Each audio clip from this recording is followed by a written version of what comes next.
Iniciando, então, agora a aula 10, 11 e 12 do curso de Teologia, Intensiva de Teologia, módulo 1, disciplina 1. Falar sobre Deus e a concepção de Deus, tá? Deixa eu explicar, depois vocês perguntam, tá? Para não ficar... Então, Deus, ok? Deus. Deixa eu fazer um negócio melhor aqui. Deus. Deus, ele é totalmente espírito,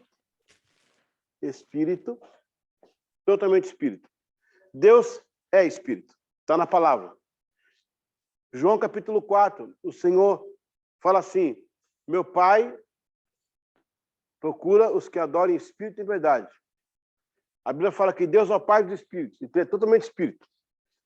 Agora, ele opera como Pai, como Filho, Pai, como Filho e como Espírito Santo. Porque os três são um. E Deus são os três. A palavra Deus, na verdade, seria Elohim. Deus. Deus.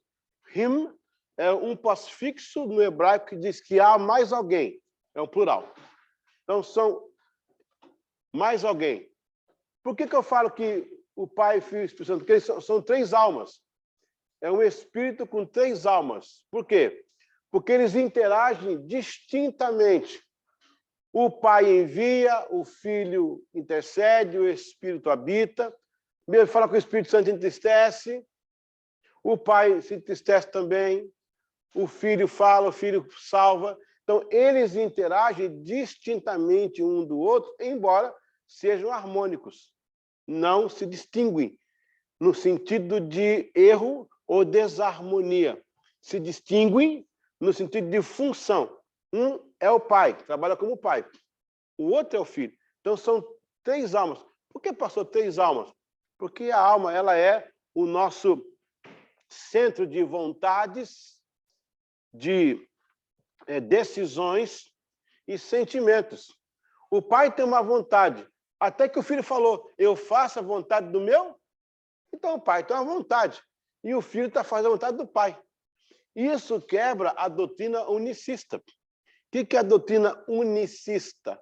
Doutrina unicista diz que só existe mesmo Deus, que os três é Deus e um pensa igual ao outro, é igual ao outro, não tem diferença nenhuma. Tem grupos no Brasil que são grandes, são unicistas. A gente entende que existe, sim, um Deus único, verdadeiro, que se distribui em três pessoas distintas da Trindade, que é o Pai, o Filho e o Espírito Santo, embora o nome Trindade não apareça na Bíblia, como também não aparece missionário, nem missionário. E são termos que ajudam a elucidar a teologia. Então, Deus é um espírito que possui três almas. Ok. Aí, o homem, no caso, nós, a mulher também está envolvida aqui, homem e mulher, né? Quando fala homem, é humanidade. Nós somos alma, aí é Gênesis 1:26. Nós somos alma com um espírito e um corpo. Portanto, nós temos um, nós temos dois, nós temos três. São três tomias. Que é tomia? Natureza. Somos tricótomos. Somos alma, espírito e corpo. Existe uma linha de pensamento que é a dicotomia. Ela diz que a alma e o espírito é uma coisa só, e o corpo é a parte. Eles têm bases bíblicas para isso, tentam questionar, mas a base bíblica para a dicotomia é muito mais intensa, muito mais relevante. São assuntos que não levam a lugar nenhum, né? Mas é interessante você saber disso. Quando a gente morre... Caiu. Quando a gente morre... Não, no cabelo não. É que tem que ser aqui. No cabelo não tem jeito. Não, não, irmão, isso aqui não dá. Ao contrário, tá certo, porque senão vai ficar mal para RGM. Peraí, ninguém tá vendo aqui não, peraí. Uma pessoa pega na internet, vai copiar e fazer meme. Como é que é isso aqui? Deixa eu abrir. Você tem prática, vai lá. Ah, rapaz, o cara tem prática aí. O André faz direitinho o negócio, né? Ok. Ficou chante. Então, eu tenho alma, corpo e espírito. São 3. Quando a gente morre, o corpo vira pó. Eclesiastes 12. O espírito volta para Deus que o deu. E a alma, que é o centro das atenções, das vontades, dos sentimentos, é ela que vai sofrer o inferno eterno ou a vida eterna.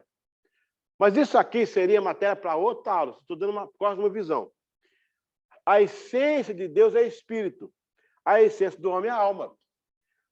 A subessência de Deus é alma e a subessência do homem é espírito. Aí você vai entender o porquê da salvação. Salvação é habitação. Salvação não é invasão. Quando eu aceito Jesus, quando eu aceito Jesus, o Espírito de Deus, ele invade o meu espírito e aí convence a minha alma. Por quê? Porque a essência de Deus aqui invade, vem no meu espírito. Efésios 2, do 7 em diante, estando vós mortos em pecado, vivificou aí e tal. O Espírito de Deus entra no meu espírito, vivifica a parte morta e ativa a minha alma, salvando a minha alma.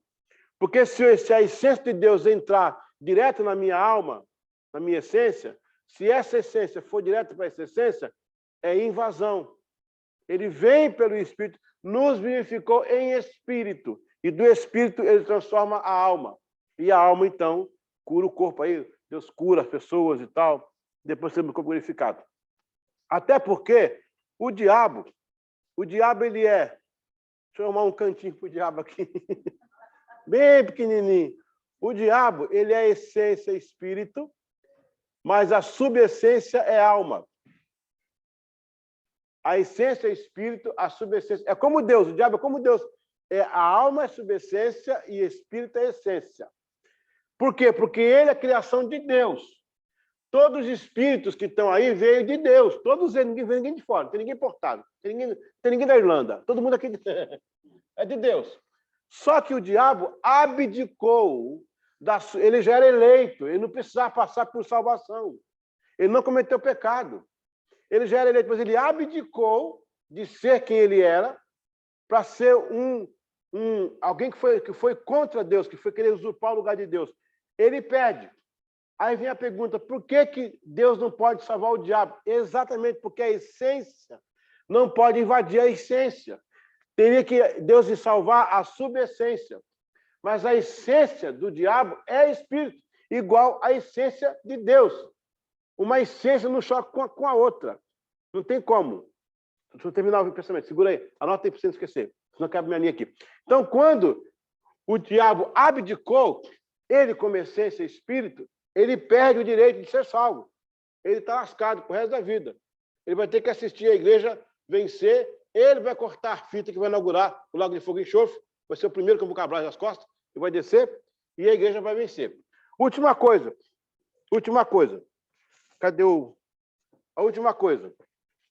A pergunta é, por que Deus não acaba logo com o diabo e aí se resolve tudo?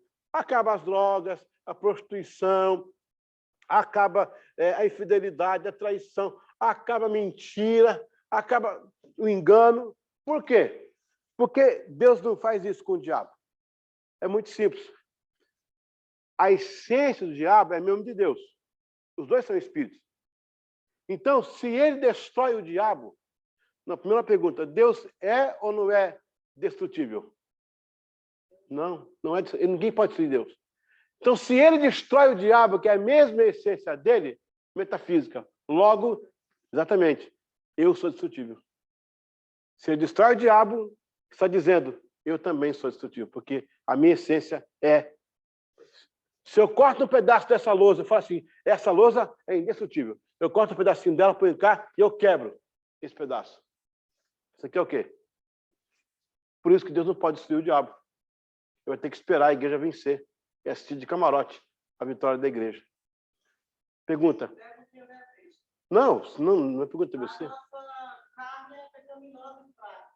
Mas onde é que está a maldade que vem para a nossa casa? Está no nosso espírito, ou na nossa alma, ou na nossa essência? Onde é que está? Na alma. A alma. A alma que pecar, essa morrerá. Jesus Cristo veio salvar a alma, o Espírito de Deus que o deu. Ele volta para Deus.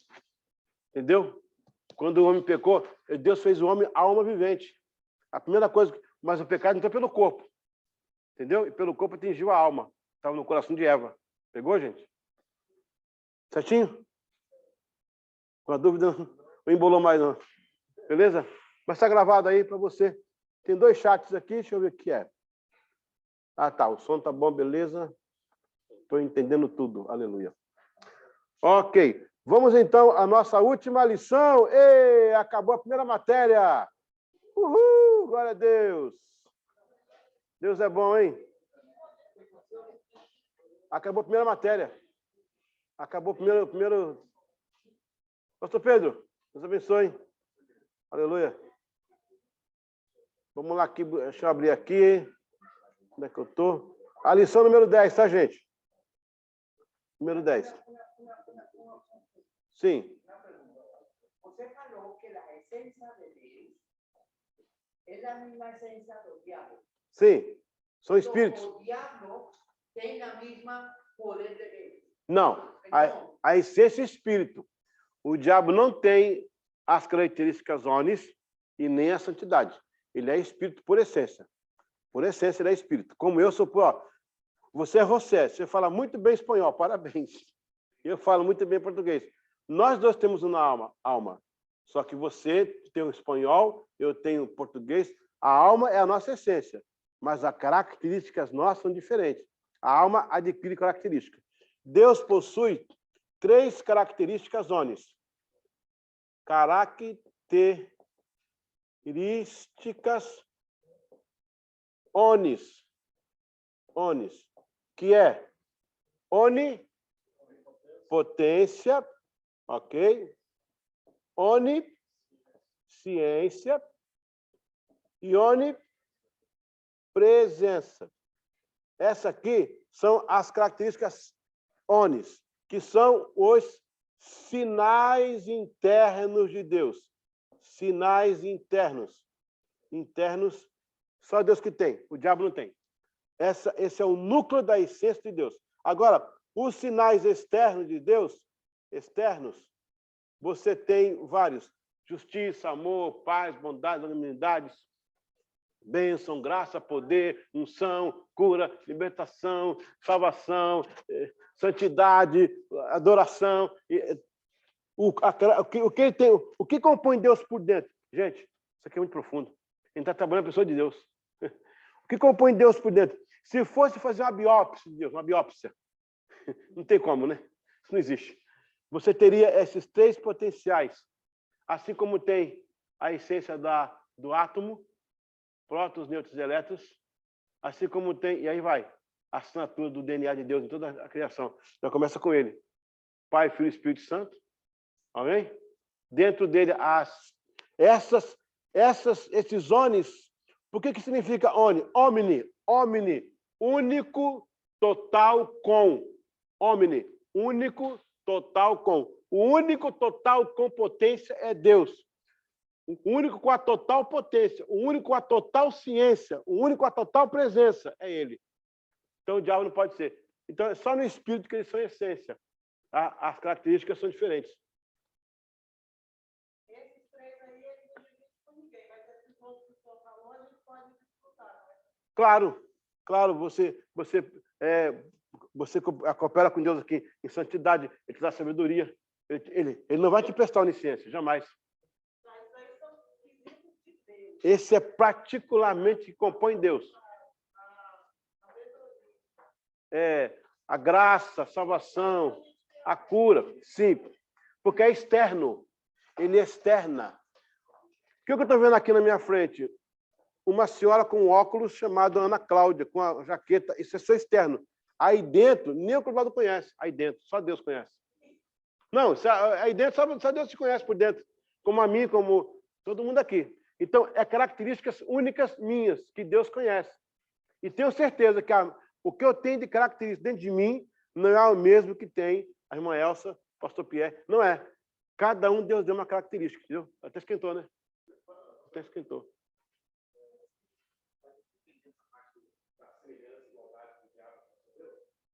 Só não enxergar ele como diabo, enxergar ele como Lúcifer. Aí você vai lá para o trono, enxerga ele lá em cima, com a soberania que ele tinha, com a sabedoria que ele tinha. Aí você consegue recordar dele, falar dele com Deus. Porque se enxergar ele como diabo, você consegue entender isso aí.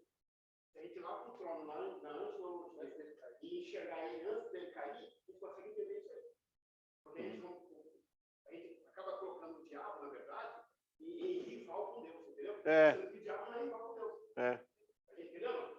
Se enxergar lá em cima, junto com Deus no trono, ali regendo, ele sendo a sabedoria de Deus ali, a gente consegue entender isso aí. Mesmo assim, naquela época ele não tinha as características onis. Não tinha. Só pertence a Deus. Mas ele achava que ele tinha. Ele achava. Isso Deus não divide.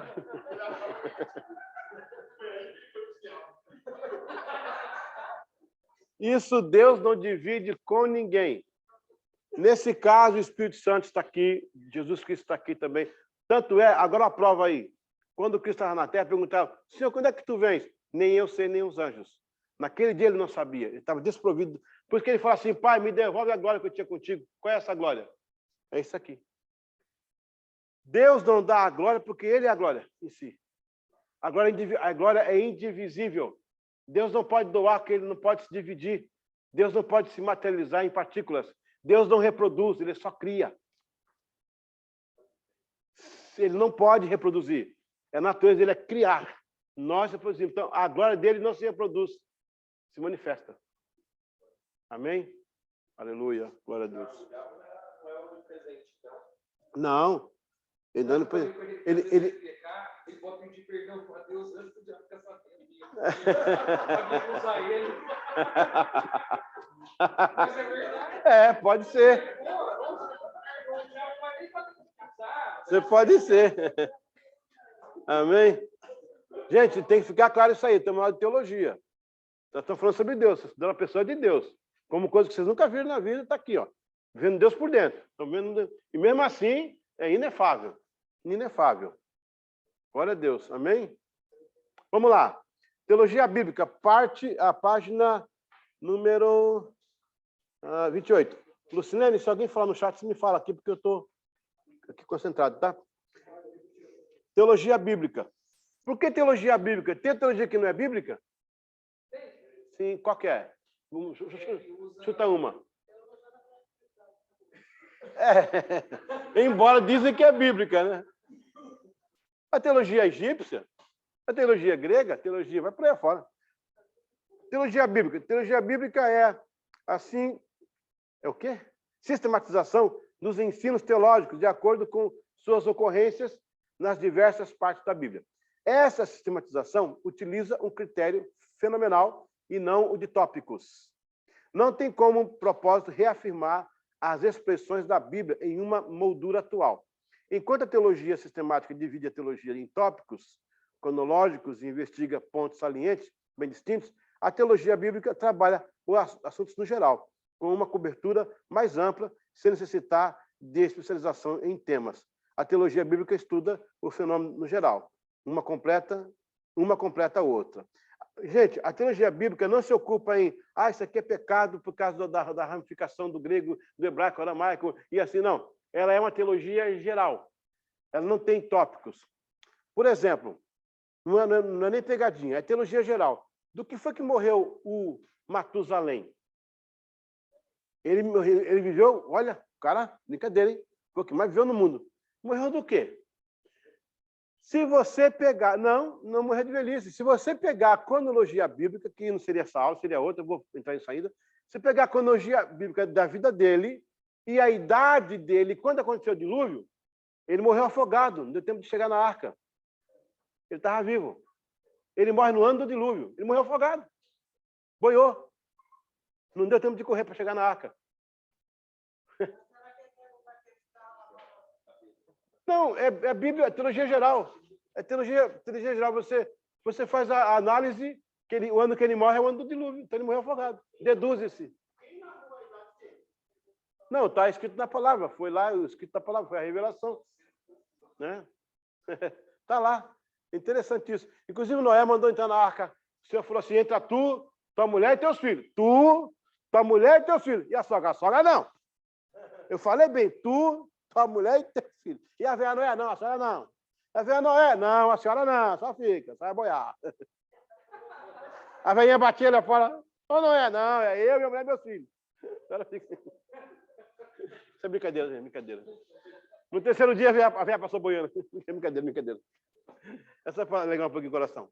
Teologia geral, bíblica, é a teologia geral. Ela vê de uma cosmovisão. Olha, o que vocês recebem aqui todo domingo, sábado, nos cultos de quarta-feira, é teologia geral. Aliás, nossa igreja é igreja, tem que falar de teologia. Vai falar de peixe, falar de sapato, de borracha, né? Se quer falar de carro, mas não nasci, né? Teologia geral. Isso que nós temos todo domingo. Isso é normal. Agora, a teologia da salvação. É a teologia que trata exclusivamente da salvação humana e seus tópicos, também conhecida como soterologia, que vem do grego como uma palavra construída sobre a base de dois vocábulos. Soterios, que significa salvação, quer dizer, quem é solteiro está salvo. Não, nada a ver, nada a ver. Solteiro é outra coisa. Solteiro é outra coisa. Soterios, que significa salvação, e logos, que significa palavra, princípio, estudo ou ensino. A partir desta junção, temos estudo da salvação. Para Millard, a salvação é a explicação da obra de Cristo na vida do indivíduo. De novo, para Millard, a salvação é a aplicação da obra de Cristo na vida do indivíduo. Por conseguinte, a doutrina da salvação é de interesse e importância especiais, já que diz respeito à mais crucial de nossas necessidades. Embora o termo salvação talvez pareça ter um significado um tanto óbvio, para as pessoas familiarizadas com ele, existem mesmo em ciclos cristãos concepções bem distintas do que se entende por salvação. Ponto aqui. A teologia da salvação, a teologia, ela é unicamente pertencente ao movimento cristão. Por quê? Porque é o único segmento religioso do mundo que se diz respeito ao Criador ou à divindade, no caso, a divindade, em que o indivíduo e a divindade chegam no consenso de que haverá algo chamado juízo e que ele pode ser salvo.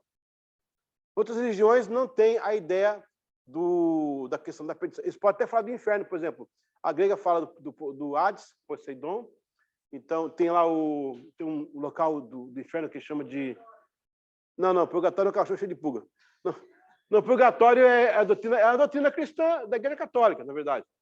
Mas os gregos tratam do inferno, que é o local... Não, tem um nome mais técnico, né? Hã? Bom, o que eles falam não envolve salvação. É pagamento de punição, o cara vai pagar penitência, ele vai sofrer.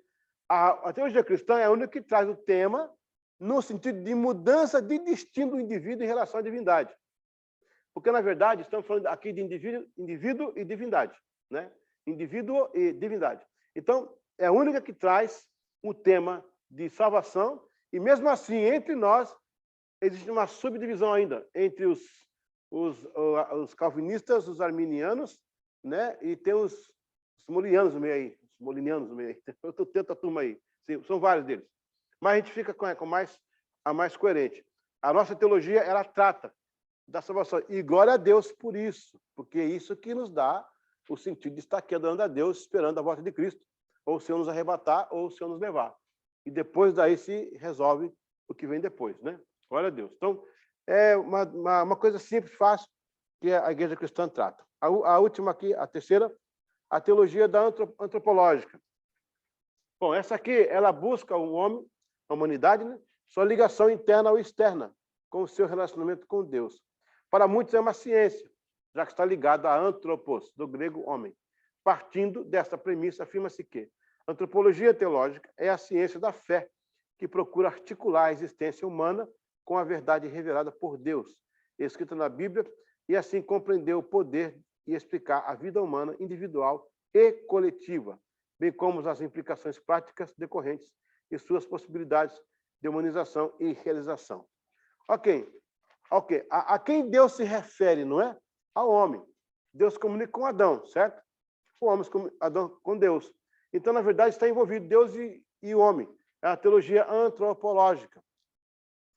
Tudo isso aqui é teologia prática, desculpa, teologia simples, né? Você sabe que o homem tem um relacionamento com Deus e Deus com o homem. Então, entra uma teologia antropológica. Só que, se nós focarmos a teologia antropológica de uma forma bem profunda, e ela se elencar acima das outras, eu vou fazer uma teologia antropológica humanista. O que está acontecendo em algumas igrejas hoje.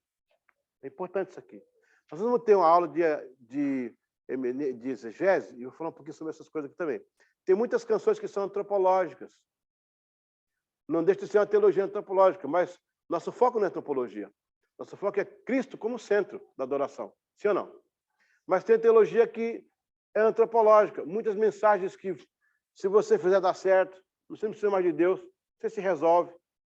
Tudo bem, tem coisa que eu vou fazer que dá certo, né? Paga o seguro do carro para dar certo, né? Senão a polícia vai ler e vai parar você.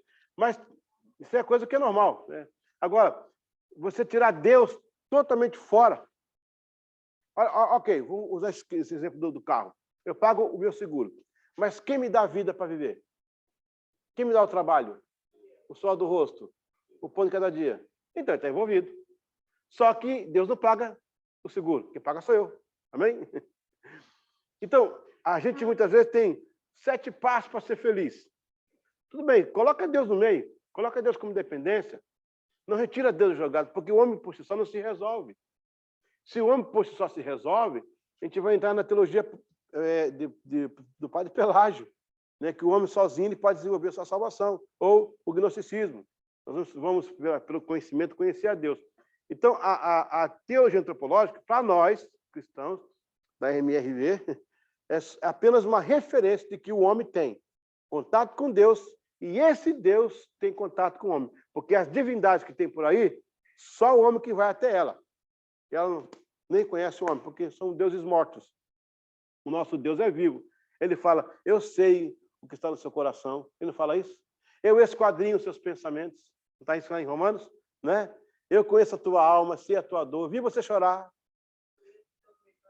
Exatamente. O que é isso? É um Deus que conhece a minha antropologia. Amém, igreja? Então, é um Deus que sabe que eu sou porque ele me cria. Ou Salmo 139, Deus me teceu ainda informe no ventre de minha mãe. Então, para nós que ela funciona dessa forma. Não que eu tenha o poder de sozinho, né, fazer resolver as coisas. Pelo contrário, eu dependo dele. Amém? Último aqui, a teologia especulativa. Essa teologia procura tratar minuciosamente temas bem específicos, como também visa investigar verdades reveladas. Outra demanda dessa teologia é estabelecer uma conexão de inteligibilidade entre os temas, bem como contra por ataques heréticos e profanos a respeito. Vamos destacar as mais comuns. Teontologia. O que é teontologia? É o estudo de Deus como Pai. Cristologia. Isso. Pneumatologia. Angelologia. Não confundir com angelologia, estudo das vezes do corpo humano. Estudo dos anjos, ângelos. Ramartiologia, vocês podem completar, que estuda demonologia. É isso aí. Por fim, o doutor Orecher afirma que as avaliações da teologia especulativa têm sido determinadas pelo programa teológico que se propõe por trás da interpretação histórica, seja ele que dê uma teologia racional, para a qual a teologia especulativa permaneceria aquém do programa especulativo. O que eu posso também chamar de especulativo aqui? É a teologia sistemática. O termo teologia sistemática vai aparecer após o 1790, o Charles Granson Finney. É o Charles Finney que vai elencar esse tema teologia sistemática. Eu acho importante porque ela se destaca da teologia bíblica, ela puxa a bíblica e ela reparte em... É o exemplo da feijoada, né? Você tem as partes Depois que você põe tudo no prato só, aí virou teologia bíblica, virou geral. Mas enquanto não, você tem. E é interessante você estudar, né? A parte do pecado, a parte do homem, a parte de Deus, o Espírito Santo, toda essa proposta que a gente tem aqui, ok? Vamos lá. A gente falou um pouquinho sobre a teologia bíblica, a teologia geral, a da salvação, que só trata da salvação, a antropológica em relação ao homem e Deus, e a especulativa, que torna assim uma teologia sistemática. Alguém tem alguma pergunta? Alguma coisa que você não entendeu? Algum pedaço aí? Tem. Deixa eu ver aqui. O quê? Não, tem sim, tem. Acho que tem. Deixa eu ver aqui. Ok, vamos lá. Tem 4 online. Sim.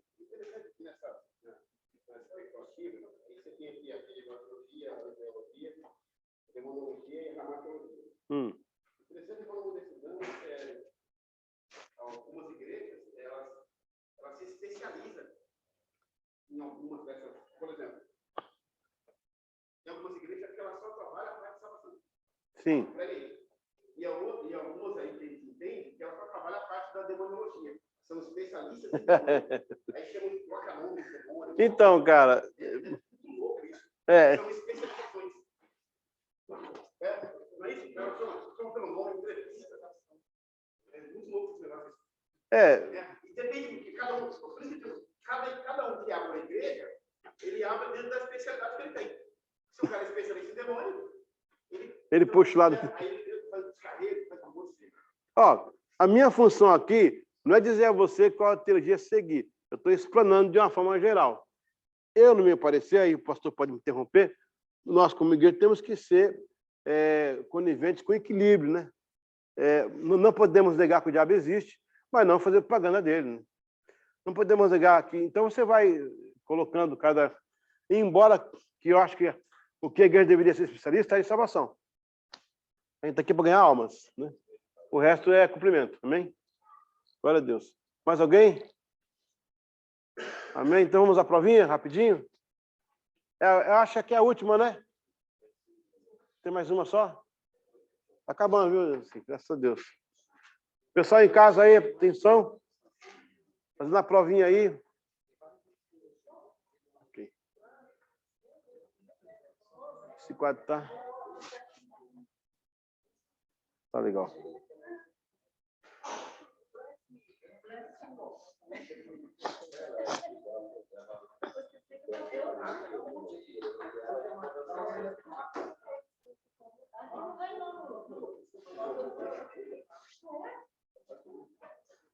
Ok.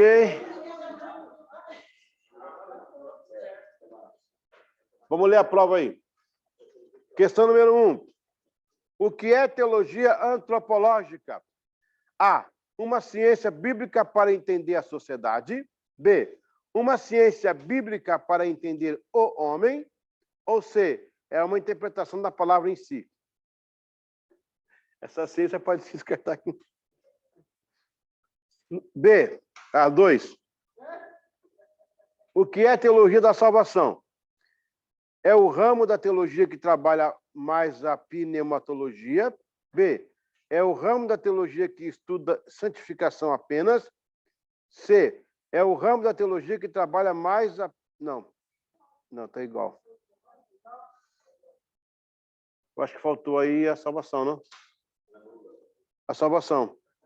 Ó, em último lugar, você coloca a salvação, em vez de pneumatologia.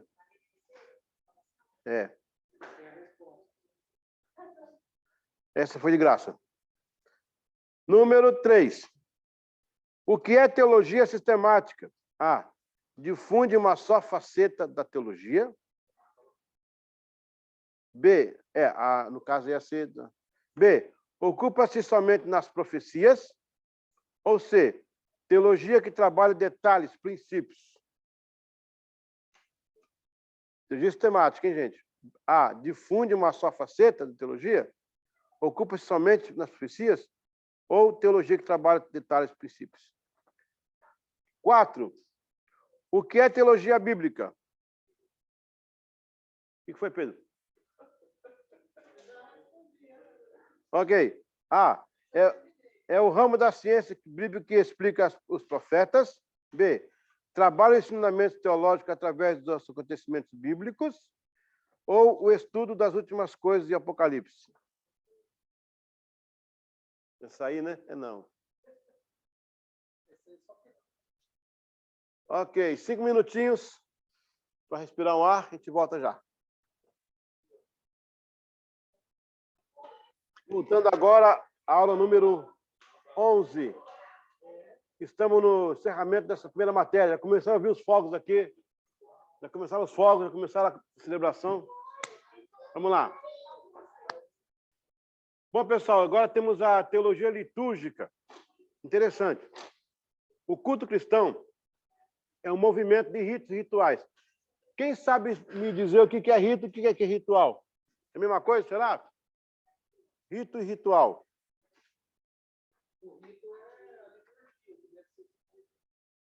Rito, ritual e rito. A gente ouve direto essas palavras aqui, não é? Ah, porque o rito foi assim, o ritual foi assim. O que seria o rito e o ritual? O rito é o que deve ser feito, o ritual é a prática. Não, mas deu na mesma, né? Deu na mesma. Você começou bem. Você começou bem. Você dizer que uma ordenança, a execução da... o ritual é a execução do rito. Não, o rito é a execução do ritual. O ritual, ele é o geral. O rito são as partes. Vamos lá. Santa Ceia é um ritual, certo? Agora, a forma que você celebra é diferente. Tem igreja que leva o pão e o cálice no banco. Tem outros que pedem que os membros venham à frente buscar. Então, o ritual é o mesmo, Santa Ceia. Mas o rito é um movimento dentro do ritual.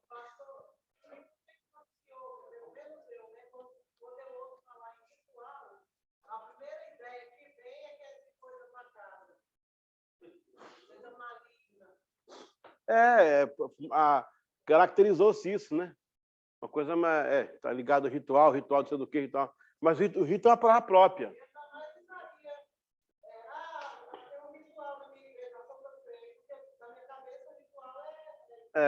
Mas mas faz parte da liturgia.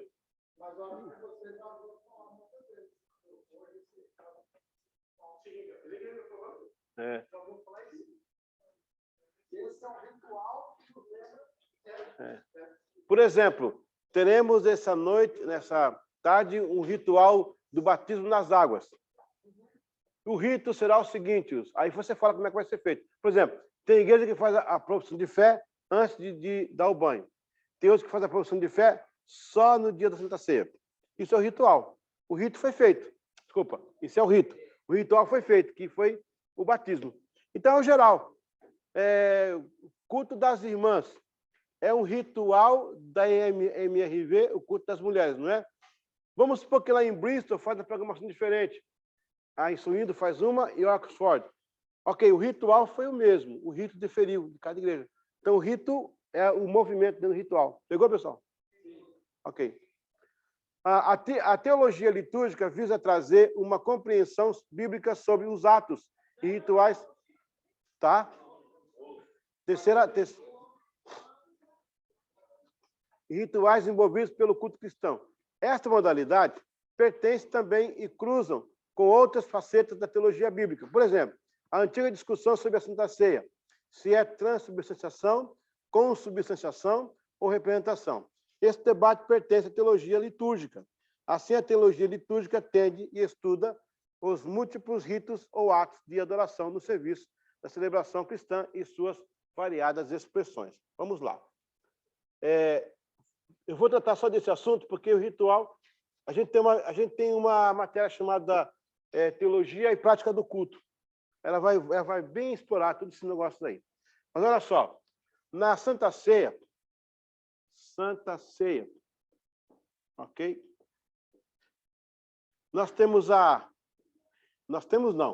fala-se, não temos não, a transubstanciação, a consubstanciação, a representação e o memorial. Memorial. Na transubstanciação, né, é o corpo vivo de Cristo. O tempo todo. O corpo vivo. É uma teologia difundida pelos católicos. Os católicos. É Eucaristia. Apesar que Eucaristia vem do grego, que é agradecimento. É o corpo vivo. Você está ali com o corpo, o pão é o corpo. Por isso que Roma condenava os cristãos, dizia assim, olha lá, eles são canibais. Eles comem o corpo e bebem o sangue do fundador deles. Eu sabia que era igreja, não tinha ideia. Então, era uma acusação. Consubstanciação é durante a ceia, você orou e começou a participar, já virou ali o corpo de Cristo, entendeu? Durante a ceia, é durante. Depois que acabou a ceia, não. Aí parou o efeito. Eles pensam assim, durante. Quem faz isso são os luteranos. Os luteranos diferiam dos católicos nesse sentido. Já a representação é representação, está dizendo o nome, entendeu? Foram os radicais. Não foram radicais. Aqui foi... porque o memorial são os radicais. Quem são os radicais? É a turma do Zwinglio. Né? Aqui estão os reformados. Os reformados que seguem esta linha. Neste caso, nós nos unimos aos calvinistas, porque os calvinistas também entendem que não é corpo de Cristo, não é durante nem todo tempo, e não é também como o Zwinglio trata. O Zwinglio trata isso aqui muito banal. Os radicais, eles tratam isso banal demais. É um memorial, não tem muito sentido para eles, não. Né? Quem são os radicais?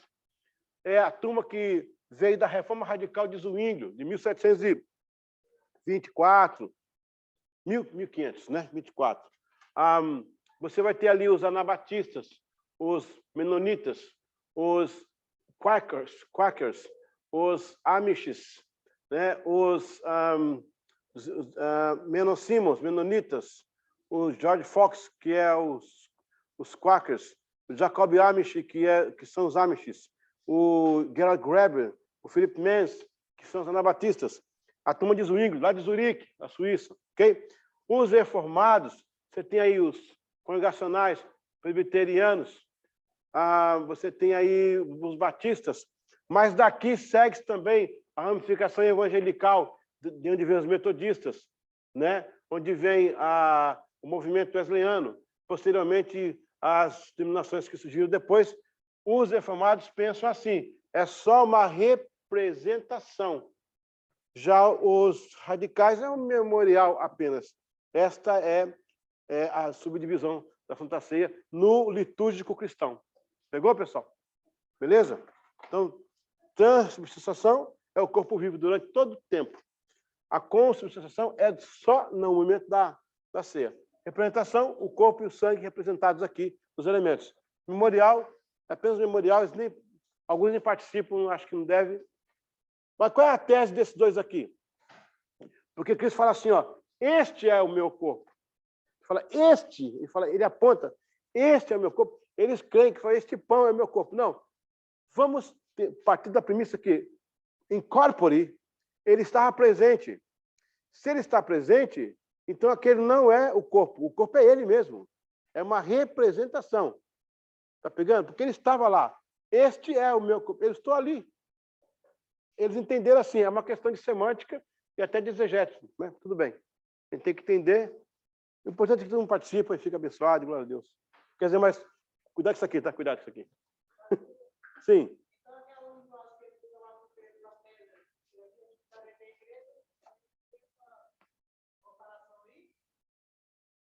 Não.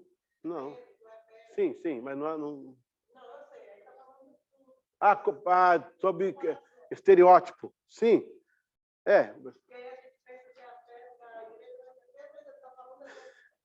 Ele usou o nome de Pedro como uma base para ele pregar uma doutrina.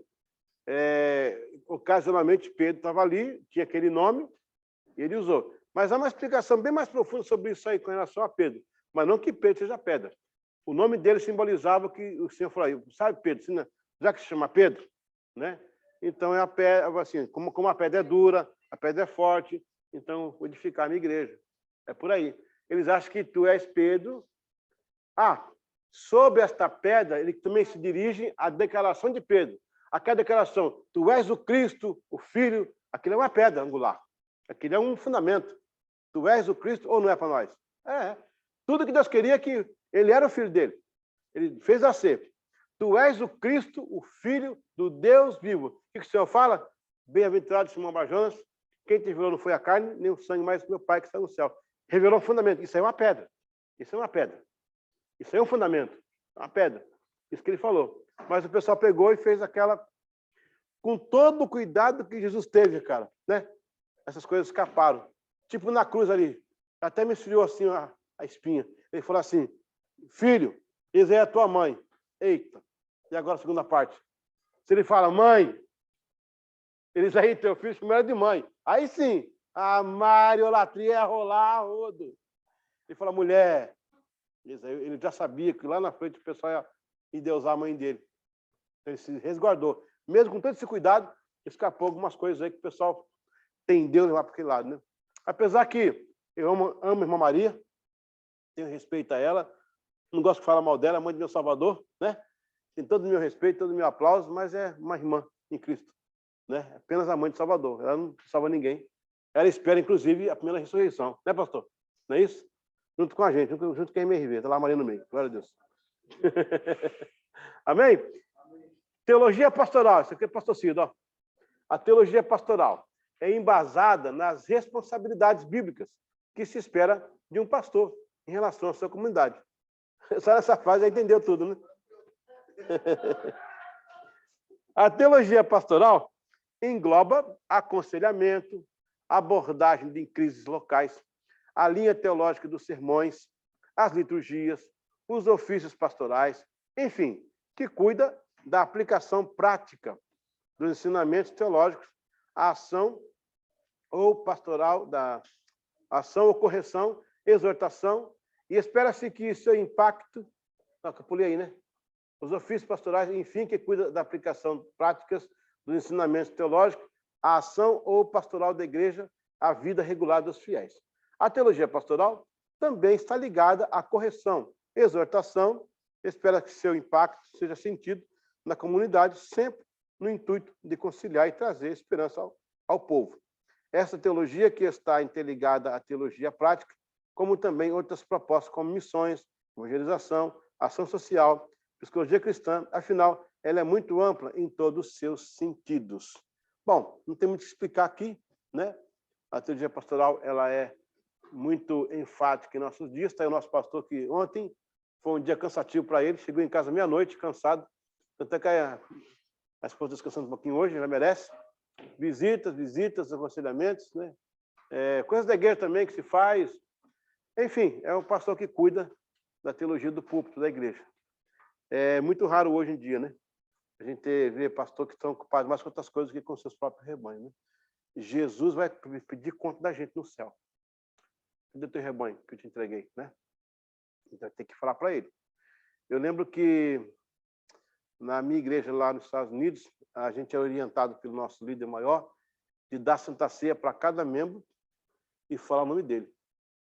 Eu consegui até quando tinha 250 membros. Depois, a secretária ficava do meu lado assim, chegou a 400 membros, eu não conseguia falar direito, mas ele ficava aqui do meu lado. Era cansativo, mas era uma direção. Eu achava legal também. Eu não achei ruim também, não. Era um dia que... Mas, falando de cada ovelha, o primeiro nome é difícil, né? É difícil. Mas é isso aí, engloba o trabalho pastoral, a teologia pastoral. Amém? Então, tem muito a explicar aqui. Já tem um pastor que é um exemplo para nós aí. Vamos continuar aqui. Teologia calvinista. É daqueles que são calvos, né? Eu e o Pedro aqui somos, eu e o Pedro José somos calvinistas. Ok.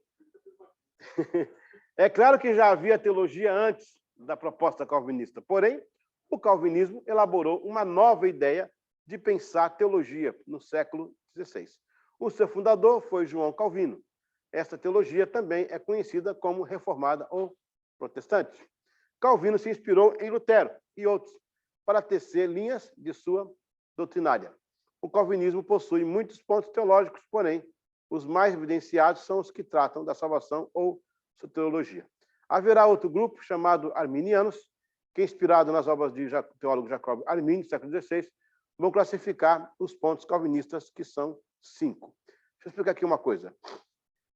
O Calvino ele é um estadista. O Calvino, ele é político também. Ele foi prefeito de Genebra. E sob os seus auspícios foram mortos alguns católicos também. Não foi só católico que matou crente, não. O Calvino foi um político, tinha uma visão política. Veja bem, ele está locado em um momento em que a Igreja Católica está desfalecida. A partir do século XIII, vai haver um racha na Igreja Católica.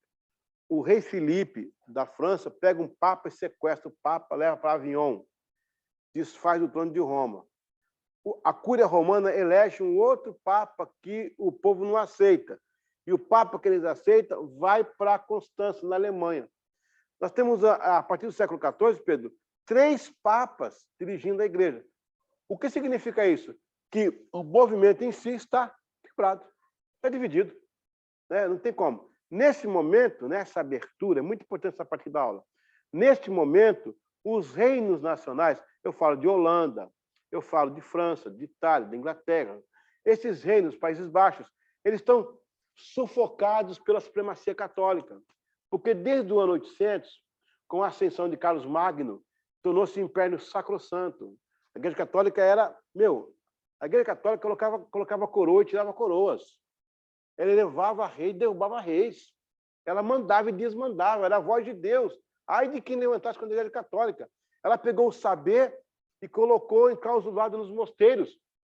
E a plebe ficou sem sabedoria, sem conhecimento nenhum. Daí que Erasmo, no século XIV, vai abrir o pensamento crítico com o humanismo, e atrás dele veio o John Locke e outros mais. Mas até então, a Igreja Católica dominava. Quando tem esse racha, essa rachadura, o que fizeram os reinos locais? Gente, é hora de a gente aparecer. Vamos elencar nossas bandeiras, os nossos idiomas, daí vai nascer, vai se solidificar a língua inglesa. A língua inglesa, ela é fruto dos pequenos grupos celtas. São 3 divisões da língua inglesa: os celtas, os romanos e depois os ângulos. Nos ângulos ela se firma. Ela vem do baixo alemão, que é o alemão camponês, né? E ela se firma como língua oficial, porque até então a língua dos povos era o latim. Documentos, éditos eram feitos pelos latinos, pela escrita latina, que era a língua da Igreja Católica, que era uma língua espiritual, que o Papa ficava de costas para o povo, não está nem para o povo, só falando em língua estranha, todo mundo, né? Quando a Igreja Católica dá esse racha, o Zeno Nacional, vamos subir, vamos cada um defender suas bandeiras, cada um defender o seu quinhão. A Igreja Católica também tinha muitas terras. Uma das brigas daqui da Inglaterra para ficar livre da Igreja Católica não foi só a Ana Bolena lá, foi as terras também, e os altos impostos que a Igreja recebia. Nesse momento, Calvino, muito esperto, teve uma ideia. Vou pegar, porque não tinha um outro Deus, não tinha um outro Cristo, não tinha uma outra doutrina, era aquilo mesmo. O que ele faz? Vou dar uma maquiada, vou mudar um pouco aqui o jeito de falar, o jeito de fazer, vou dar uma cara diferente para que os reinos nacionais sigam a minha estratégia. E aí ele conseguiu, porque ele consegue colocar o calvinismo nos reinos locais. A Inglaterra foi uma que recebeu pelo Thomas Cranmer, né? O que acontece? Ele foi muito esperto. Ele pegou a teologia e deu uma cara diferenciada, para ficar um pouco, para não ficar muito igual. O que fez a Igreja Anglicana? Tirou os ícones, ela virou iconoclasta, ela era iconográfica. O que é iconográfica? É que tem os ícones que adoram as imagens, adoram o crucifixo, adoram não sei o quê, os ícones, né? Quando eles retiram isso e mudam as vestes, então eles ficaram iconoclastas, tiraram os ídolos. O Thomas Calvin, junto com o Henrique VIII, cria o livro das homilias, cria o livro de 21 mensagens que o rei aprovava para o pastor pregar na igreja local, cria o livro da oração comum, eles criam uma liturgia diferenciada só para ficar diferente da católica. É tipo o cara tem o tênis Adidas, ele cria o Adibas, né? Ele tem Adibas e Adidas, né? Ou Nike, eles fazem o Mike, né? Para ficar um pouco diferente. E o Calvino se aproveitou. Só que ele começa a falar umas coisas assim, ao Léo, ao Léo não, quer dizer, ele é um grande teólogo, né? Começa a falar muitas coisas, mas ele não define os tópicos da sua teologia. O Jacob Armínio é um outro teólogo lá no estado de Linhas, lá da Holanda. Ele começa a ensinar, ele começa a entender que não está muito certo isso aqui que ele está falando. Ele começa a falar diferente. Se levanta um homem chamado Gomarros, que era discípulo de Teodoro de Beza, de Lutero, de Calvino, e começa a contestar. Eles criam alguns debates, só que os debates da Idade Média não eram como os nossos, frente a frente, um cara fala, outro fala. Não, eram feitos sínodos de um lado e o do outro. Cada um vendia sua tese, e o povo ficava pensando o que eu vou ficar. O Jacob morreu antes de terminar seus trabalhos. A Holanda, que redigia a teologia da época, a confissão belga, a confissão de Wittenberg, ela falou, não, a gente tem que definir isso. Então, criaram um concílio chamado Concílio de Dort, logo no século que morreu o Armínio. Armínio morreu em 1618, se não me engano. E aí, o grupo de ensino dele, os alunos dele, disseram assim, não, nosso professor morreu, mas nós temos que falar alguma coisa. Eles foram estudar Calvino. E foram eles que fizeram esses 5 pontos, não foi nem os calvinistas. Fizeram 5 pontos calvinistas e os 5 artigos arminianos. Os 5 artigos contestavam os 5 pontos calvinistas, entendeu? Vamos ver aqui, então. Quais foram os 5 pontos que esse pessoal chamava-se remonstrantes, o nome deles? Remonstrantes. Por que remonstrantes? Porque estava mostrando de novo, né? Deixa eu pôr aqui no quadro. Os discípulos de Jacob Armínio. Armínio, né, que é o teólogo, e os alunos dele foi chamado de remonstrantes. Remonstrantes. É os que mostram de novo, não são os monstros que vieram depois. São os remonstrantes. Eles vão colocar a teologia calvinista em 5 pontos. Primeiro, a depravação total. Aqui tem pano para manga, é muita coisa aqui. 2, a graça irresistível. 3, a eleição incondicional. 4, a expiação limitada. E 5, a segurança dos salvos. Deixa eu agora explicar cada ponto aqui. Eu vou primeiro ler aqui o finalzinho para terminar essa página e vou voltar ali. Para Calvino e seus seguidores, Deus, por ser soberano, predestinou algumas pessoas para a perdição eterna e outras para a salvação eterna. Eles afirmam que Jesus morreu apenas para os que seriam salvos. E, neste caso, a graça não se resiste. Uma vez salvo, jamais perde a salvação. Essa doutrina encontrou muitos adeptos, outros teólogos, e hoje há no mundo uma grande parte da cristandade adepta da mesma. Então, vamos trabalhar uma por uma. Depravação total. Segundo os calvinistas, o homem pecou. Isso criou uma depravação total do gênero humano. O homem, por ter pecado, perdeu a ligação com Deus. Ele estava, então, inapto a reencontrar com Deus por si só. Então, ele está totalmente perdido, não tem mais jeito. Aí Deus ia definir quem ele ia salvar ou não. Nesse caso, nós temos 2 variantes. 2 variantes. Você tem o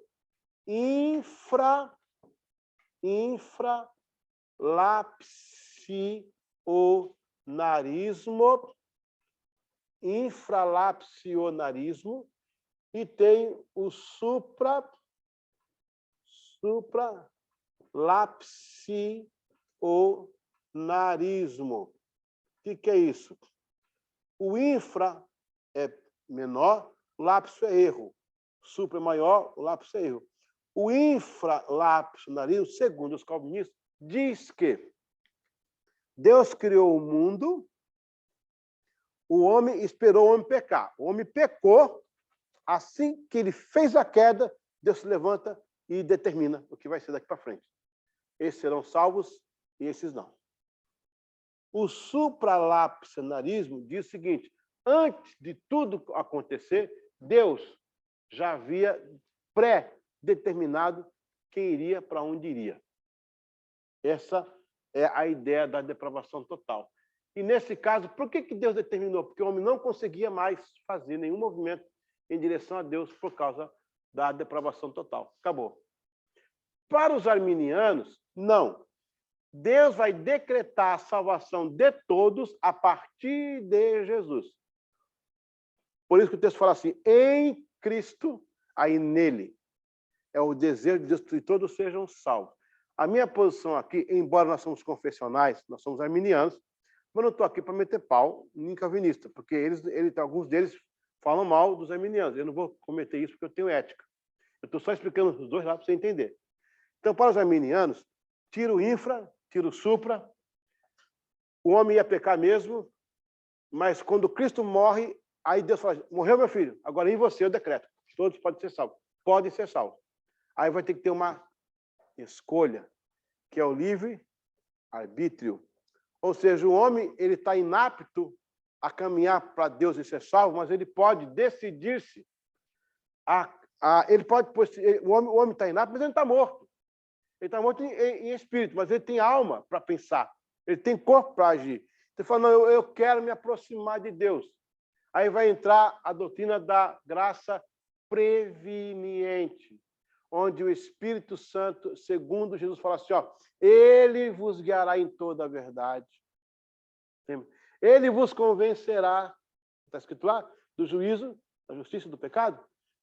Se o homem abre o coração, o Espírito Santo trabalha e aproxima Deus ao homem através de Jesus. É lindo isso. Jesus é o Ray-Ban de Deus. Sabe o Ray-Ban, quando você olha no óculos, aquele óculos que você evita aquela luz do sol?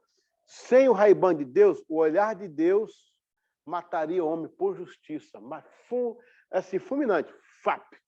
Mas quando o olhar de Deus atravessa a cruz, vem justiça, vem ira, vem punição, aqui sai perdão, graça, amor, acolhimento, porque filtrou na cruz de Cristo. O homem não podia olhar para Deus por causa dos seus pecados, sim ou não? Então, quando o homem olha para Deus agora, através do sangue, aqui sai pecado, injustiça, devassidão, mentira, ira. Quando bate no sangue, sai arrependimento, salvação, vida eterna com Deus. Amém, igreja? Glória a Deus. Então, o homem depravou total? Sim. Mas ele decide alcançar a Deus. Aí, você vai ter o que chamamos de sinergia. Você está numa aula de teologia, então vamos aprofundar aqui nos temas, tá bom? Você vai ter a sinergia. O que é a sinergia? Isso não são termos que eu inventei, não. Isso aqui é... Sinergia é quando dois trabalham. Dois trabalham. Entendeu? Trabalham. E aí, os calvinistas são monergia. Monergia, que é o trabalho de um apenas. Nesse caso, Deus. O homem não opina nada. É monergia. Monergismo, que chama. Monergismo. Pode ser também sinergismo e monergismo também.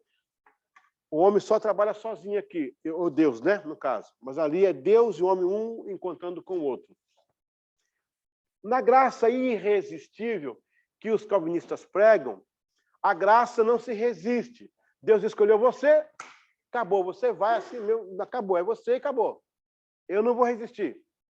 Para os arminianos, sim, você resiste à graça. Eis que estou à porta e bato. Se alguém me ouvir a voz, eu entrarei e cearei com ele. Ide por todo mundo e pregai. Quem for batizado será, e quem não for. Então, eles dizem não. Se Deus escolheu, a graça não se resiste. Você vai ao imã que te puxa. E nós lemos de outra forma. Dizem também que a eleição é incondicional. Ou seja, Deus te elegeu, acabou. Não tem mais jeito. Mas os arminianos dizem não, que a eleição é condicional. Se com tua boca confessares, Romanos 9, se com tua boca confessares, em teus lábios, em teu coração creres, serás salvo. Isso é uma coisa condicional. A salvação em Deus, ela é condicional, segundo os arminianos. Eles falam também da expiação limitada, que o sangue de Jesus não é suficiente para todos, é só para aqueles que vão ser salvos, que ele não ia desperdiçar sangue à toa para quem não ia ser salvo.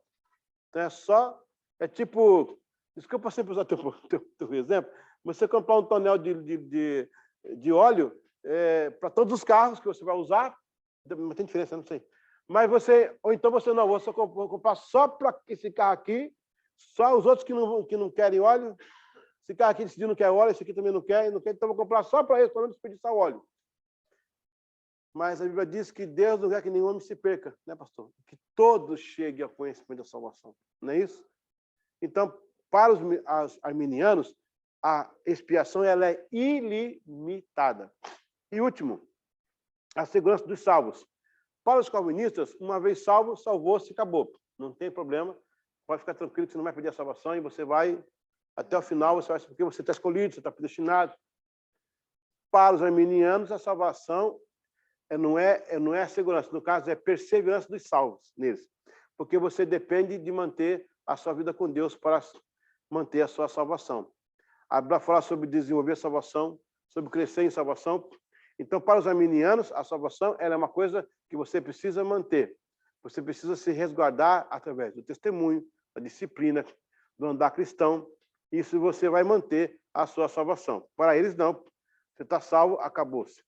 O que o Armínio pregava sobre perder a salvação? Pecou, perdeu. O Wesley vem e diz o seguinte, não, tudo bem, pecou, perdeu, mas só perde a salvação o crente que faz duas coisas. Primeiro, não confessa o pecado e torna o pecado comum. Se a pessoa achar que adultério é comum e não confessou, ele perdeu a salvação, porque já não tem mais sentido para ele. O crente, ele vai sentir o quê? Peso do pecado. Ele vai confessar o seu pecado. Ele vai mudar a sua vida. Ele vai se converter. Conversão é mudança de atitude. Arrependimento é mudança de pensamento. É metanoia. Então, essa é a diferença básica entre os calvinistas e os arminianos. Mas eu repito que não estou aqui para falar mal de calvinistas. Só estou colocando aqui a doutrina como ela é. E o modo como eles pregam. Não estou aqui eu nem usei versículo deles para dizer que eu estou, né? Estou sendo ético, coisas que não são comigo, né? É desonesto. A maioria fala. Alguns não, alguns respeitam. Alguns respeitam, outros metem o pau, entendeu? Sim. O senhor falou que essas teologias são desenvolvidas no pensamento teológico a partir da vida de Cristo no arminiano e na calvinista eles criam já Deus está tudo pré-determinado. Sim, eles têm os vínfulos e os lápis, os supras. Isso, esses vínfulos e os supras. Só que então quem morreu antes de Jesus? Como assim? Como é que fica a situação? Porque a arminiana vem após a morte de Jesus, nos dogmas teológicos. Sim, sim. O decreto está em Cristo. A minha salvação foi decretada em Cristo. E eles diziam que era aquele nomezinho que o pastor falou. Só que quem é Jesus? Não, a base deles é a queda. A base deles é a queda. A nossa base é a cruz. A base deles a partir da queda, eles determinam. Claro que coloca Cristo aí, Cristo ele é o meio da salvação. Então, eles também não descartam Jesus. Aí também seria infiel falar isso deles, né?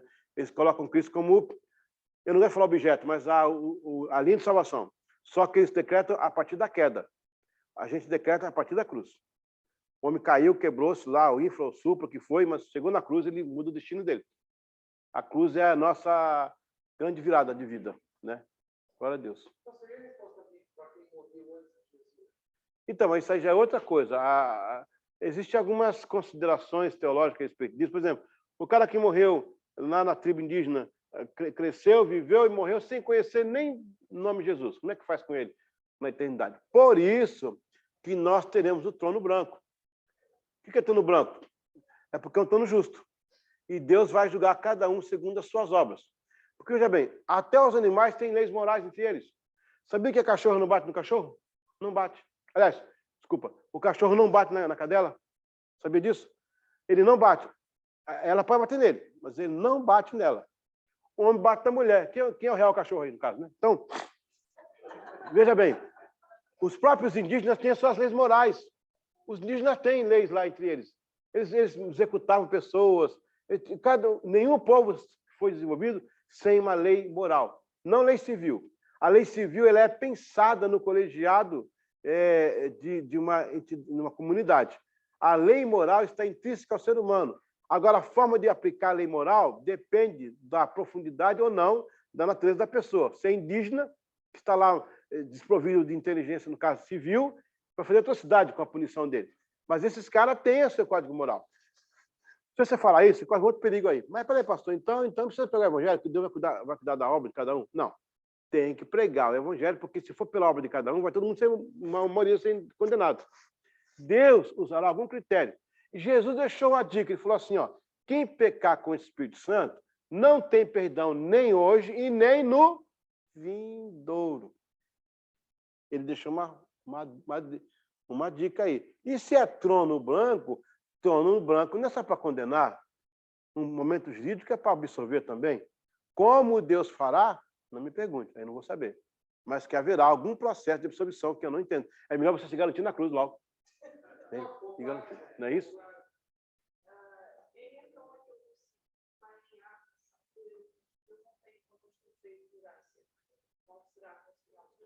Por isso, exatamente. Porque na ignorância, Deus não trabalha. Nela, o diabo trabalha. Agora, Deus, na verdade, Deus vai ter alguma forma de julgar essas pessoas, que ele sabia que isso ia acontecer. Ele mandou, tipo assim, gente, é um navio que afundou, ele mandou várias boias. Alguns vão se perder, alguns vão se salvar por um pedaço de madeira, mas a maioria vai se salvar pela boia da salvação, né? Então é isso que ele mandou Cristo para evitar que o maior número se perca, né? E eu creio que ele vai usar de alguma forma de dispositivo jurídico para julgar essas pessoas. Porque seria também injusto da parte dele a pessoa nascer, crescer, não conhecia Cristo e ir para o inferno porque não conheceu Cristo. Não, ele tem que ter alguma coisa que vai... Quer ver uma coisa? Aquele missionário, o David Brainerd, David Brainerd, não pode confundir com o David Bruce, que é o Hulk. O David Brainerd foi um missionário estadunidense, né? 1700 e alguma coisa, 1714, ele é do tempo de Wesley. Ele pregou para as nações indígenas. Foi o missionário de mais curto tempo, foi 3 anos só. De todos eles, foi igual ao Cristo, né? 3 tempos só. E este homem, ele chegava nas tribos indígenas, ele pregava em inglês e pedia que Deus traduzisse ele. Ele tinha paixão. Em 3 anos, pastor, ele evangelizou 900 nações indígenas, em 3 anos. Ele morreu pregando, cuspindo sangue. E um dia ele pegou um bêbado, que falava a língua do povo ali. O cara está bêbado, dá ele aqui mesmo, vamos lá pregar. Vai pregar bêbado, né? Só me interpreta. Quando acabou a mensagem, o bêbado estava bom, a ressaca foi embora e aceitou Jesus junto com a tribo. Já ficou ali. Então, veja bem, uma vez que ele pregou, o tempo passou, ele morreu. E muitos anos depois, teve uma conferência evangelística lá em Nova York, e apareceu um casal de pastores indígenas, né? Chegaram lá e no testemunho deles disseram, irmãos, a nossa tribo, um dia, esteve lá o David Brainerd. Ele pregou em inglês. Ninguém entendia nada que ele estava falando. Mas nós somos compungidos porque havia uma lenda que o grande Espírito enviaria um mensageiro diferente da gente, e ele era brancão, né? Para dizer que o Filho do grande Espírito daria a sua vida por nós. É uma lenda que tinha, né? Ele entendeu que era aquele momento. E todo mundo foi à frente e aceitou, como se fosse o grande Espírito mandando o filho dele. Olha aí, Deus pode usar isso como permisso para salvar aquela tribo. E eu não sei quantas coisas Deus pode ter feito. Há muitos relatos, Sadhu Sundar Singh, alguém fala desse cara aí? O apóstolo pé sangrento? Foi um que Cristo apareceu para ele, sem conhecer o evangelho. O próprio apóstolo Paulo, gente, ele nunca viu Jesus, mas o Senhor apareceu para ele na estrada de Damasco e depois, pessoalmente, lhe entregou o evangelho na Arábia. Ou seja, Deus terá, né, muitos motivos para salvar pessoas. Baseado nisso aí que o senhor falou, por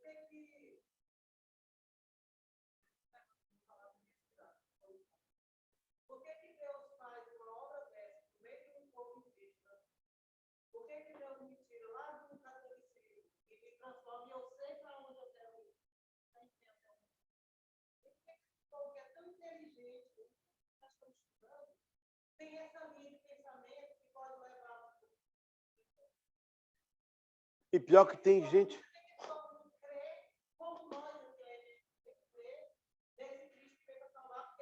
Todos, né? Todos. Mas o pior, esse morte estiver errado.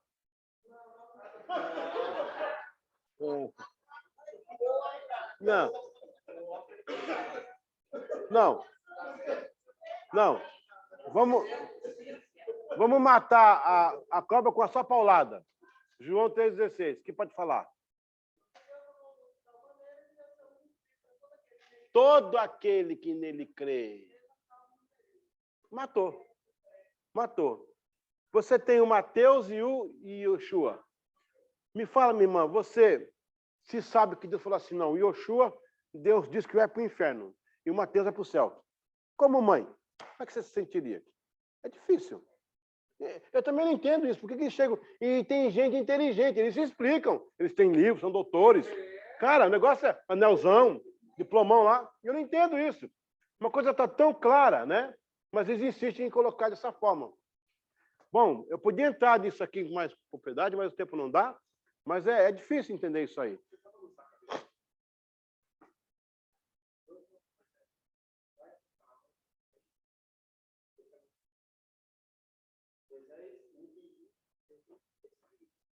Quando Moisés decide, Deus fala assim, eu vou endurecer o coração de Faraó. Por que ele falou isso? Porque a terra prometida não era quando todo aquele mistério, Faraó ele fala assim, você Deus é Deus, então vamos lá todo mundo junto. Então eu quero dizer, quem endurece e molesta o coração de quem no momento certo é o próprio Deus. E o interessante é que a gente aprende que a nossa insistência em falar para eles a verdade prova o quanto nós amamos Deus. E falar a verdade. Lembra que ela fala água mole e pedra dura? Só uma fala. Sim. Contando com a Miniano e Calvinista. Você pode que eu falei. Essa aula foi muito forte sobre o argumento e Calvinista. E nós estamos aprendendo aqui, hoje você tem que tomar cuidado, em geral, e quando você pega uma mensagem na internet, e fica ouvindo, tem que saber qual é a linha de pensamento que a pessoa está falando, porque senão você pode ouvir isso da linha errada. Nós somos o quê? Calvinista ou arminiano? Então, essas mensagens de internet é muito perigosa, a não ser que você consegue definir qual é a linha de pensamento que a pessoa tem. É muito sério, né, que nós estamos falando hoje. Eu volto a falar com você na passada.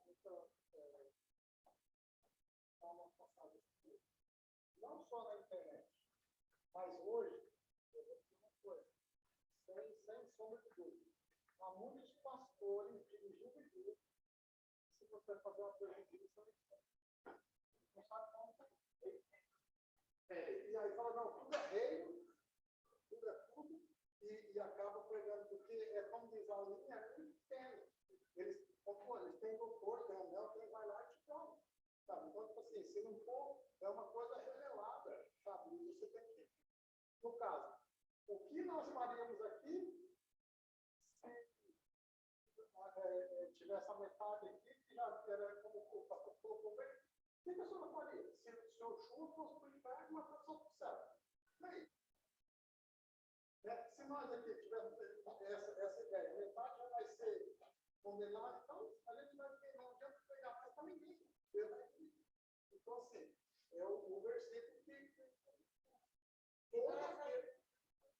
Essa ideia da eleição aqui do Calvino, não é isso aí que o pastor Pedro falou, não, que Deus endurece o coração de uma pessoa, então está entendendo o que eu estou falando? Eu fiz só um supositório. Eu entendi. Mas veja. Veja só, eu nunca encontrei um calvinista que dissesse assim, cara, sou calvinista, já estou psicologicamente preparado, já estou predestinado para o inferno. Eu não encontrei nenhum que falasse assim, eu estou no inferno, estou bem com Deus. Depois diz, glória a Deus, predestinou. Irmão, vou dar um testemunho para vocês. Estou muito feliz que eu fui predestinado para o inferno. Estou muito feliz, graças a Deus, para o inferno. Não tem um deles. O cara que manda abortar, ele nasceu. Não é estranho? Então, vamos lá. Deixa eu voltar para a sua tese aí. Ok, pessoal, tem que definir uma coisa aqui, tá? Tem o plano soberano de Deus, plano soberano, e tem o plano salvífico. Muito bem. No plano salvífico, Deus não interfere. Não confunda presciência com interferência. Não é pelo fato de que ele sabe que ele vai intervir, porque ele sabe, colocou sinais de trânsito. Olha, aceite Jesus, seja santo, fique firme, porque eu estou avisando, vai ter um negócio lá na frente. O plano soberano, sim, ele interfere, mas o plano soberano não está coligado ao salvífico. O plano soberano ele é antes do salvífico. O salvífico foi uma inserção que aconteceu. Ele vai mudar isso aqui para continuar aqui. Voltando aqui. Gênesis capítulo 11, Gênesis 11, do 1 ao 6. Vão construir uma torre. Vão querer chegar no céu. Não sei como, eles iam conseguir. Deus falou assim, não tem nada a ver com salvação. O plano meu é que o homem não seja, fique em lugar só. Que o plano meu é que todo mundo se expanda. Ele vai e ele confunde as línguas. Ele interferiu no plano soberano. Tudo que ameaçar a soberania, Deus derruba. É igual o ar do militar aqui. Se passar um avião sem permissão, é derrubado, não tem chance. Eu sou amigo da rainha, caiu, entendeu? Agora, no plano salvífico, Deus abriu uma exceção e disse, olha, eu estou definido. Eu sei onde eu vou e vou chegar. O homem pecou, saiu fora do meu plano soberano. Eu vou dar uma chance dele se redimir para voltar. Nesse plano, ele não interfere. O caso que o pastor elencou, do Egito, o plano soberano era uma nação que ia trazer um filho ao mundo, que era Jesus. Não podia interromper. Então ele foi lá, endureceu, amoleceu, ele fez o que ele quis para ele colocar isso aqui para acontecer.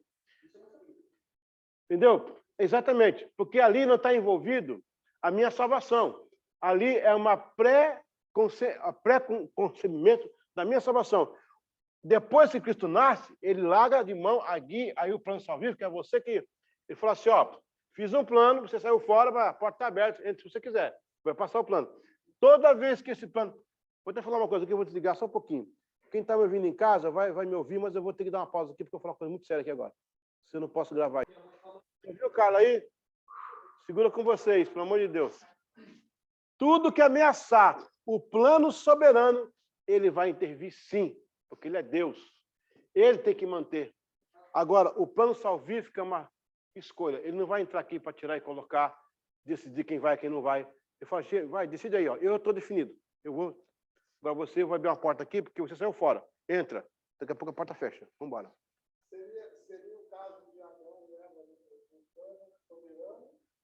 Aí foi interrompido. Aparentemente foi permissão. Eu vou criar semente. Não sei se tiver a semente. Exato. Outro ponto aí. No caso de Adão e Eva, eles foram jogados fora do jardim. Ora, se eles podiam, Deus podia mantê-los lá, mas colocou lá os anjos com a espada para não comer do fruto da... Né? Já expliquei isso na outra aula. Então ali não tinha escolha. Era a soberania de Deus que estava em jogo. Entendeu? É isso aí. Daí ele criou, ele deixou um sinal. Você vai vir meu filho e você, por ele, está no livre-arbítrio. E aí... Por aí vai. São muitas coisas aí. Vamos à provinha? A última prova! Ei! A cara até chorou lá. A última prova. Amém, pessoal? Entendeu aí direitinho? Então, ninguém ameaça a soberania de Deus. Agora, em salvação, você pode decidir. Ele fica só te vendo.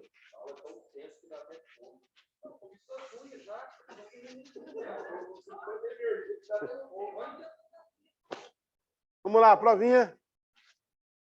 Deixa eu ler uma aqui. Obrigado, Silene. Gente, a Lucilene é uma benção, né? Graças a Deus. Marque os artigos arminianos. Lembra que eu falei que tem os artigos e tem os pontos. Os artigos e os pontos. Os artigos. A. Depravação total, graça irresistível, eleição incondicional, expiação limitada e segurança do salvo. Isso aqui é artigo ou isso aqui é artigo? B. Depravação total, graça irresistível, eleição condicional, expiação limitada e perseverança dos santos. Agora marque os pontos calvinistas. Presta atenção, gente, uma pegadinha aí. Primeiro são os artigos arminianos. O segundo são os pontos calvinistas.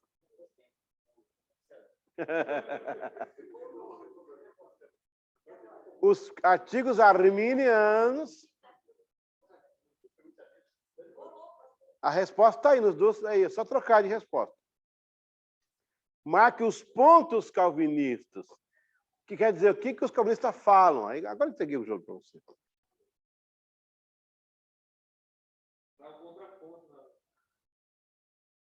Três. Quais são as tarefas da teologia pastoral? O que o pastor faz?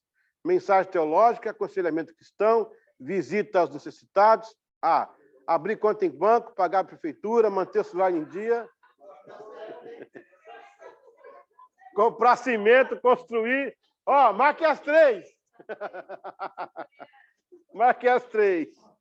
Ainda põe assim no lado, pastor Cido, põe no lado aí. 4. Quais são os componentes da teologia litúrgica?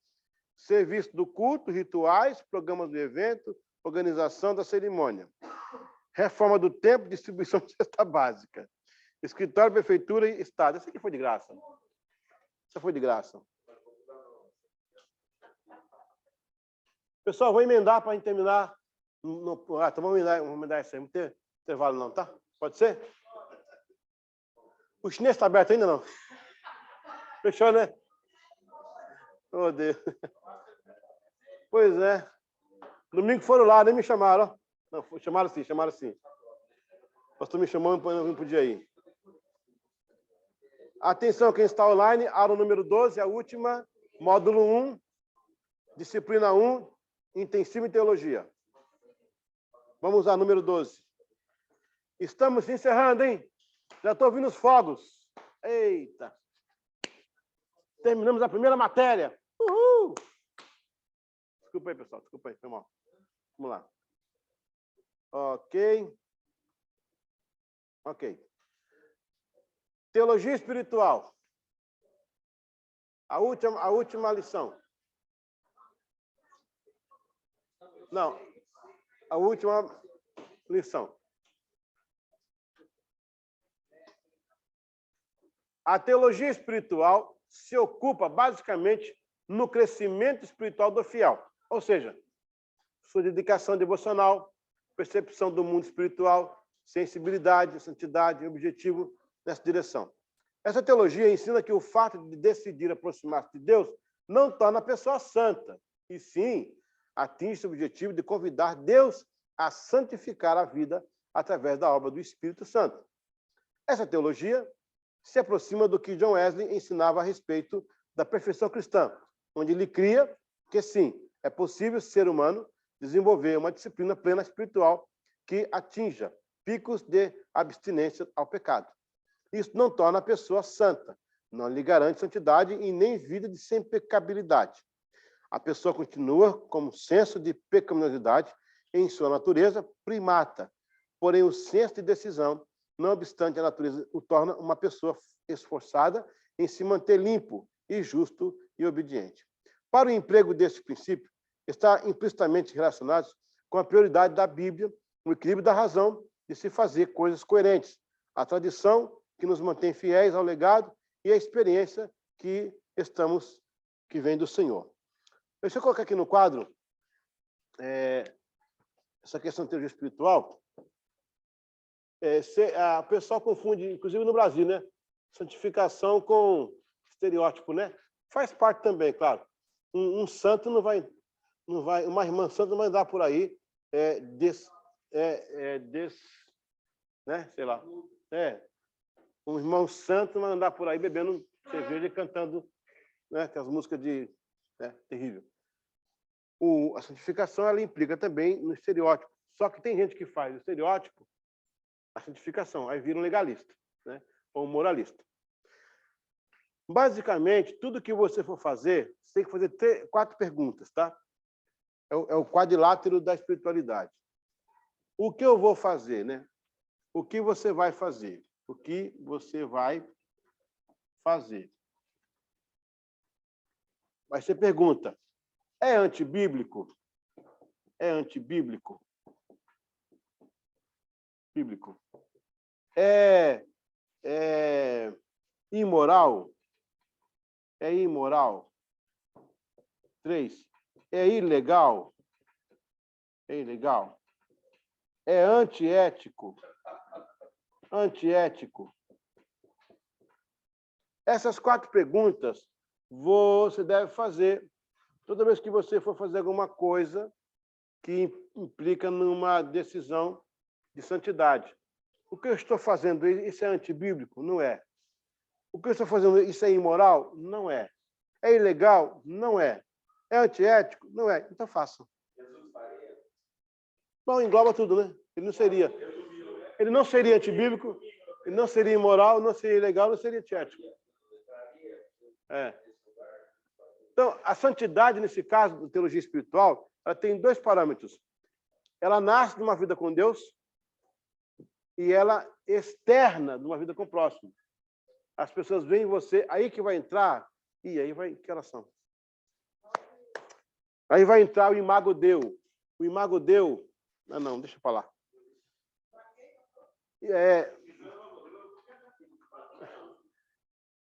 A questão da semelhança e da imagem, lá do Gênesis, né? Então, quando Deus começa a atuar no seu coração e mudar a sua vida, você começa a refletir o imago Deu, a imagem de Deus. A pessoa que era um fumante, devassa, falava palavrão, volta totalmente diferente, não fuma mais, uma pessoa de bem, cidadão. Caramba, ele mudou. Aí a imago Deu. Ele restaurou a imagem de Deus nele. Essa restauração, quem faz é o Espírito Santo e a santidade. É isso que eu estou falando. Então, a teologia espiritual ela é importante. Quando eu venho aos cultos, eu me alimento para a teologia espiritual, que é essa que me aproxima de Deus, sem me tornar um santarrão, mas, porém, um pecador consciente. Gente, pegou aí, né? Gente, quando é que você é crente de verdade, firme, forte mesmo? É quando jejua? Não. Quando ora? Não. Ei, pastor, lê Bíblia? Não.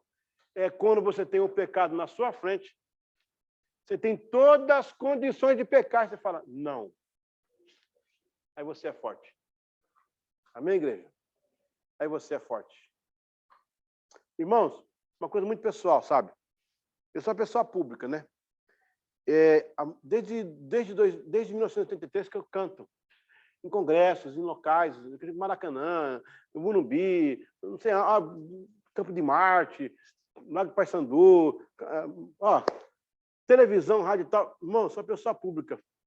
Sempre teve uma pessoa do sexo oposto que mandou alguma mensagem de alguma forma, pastor.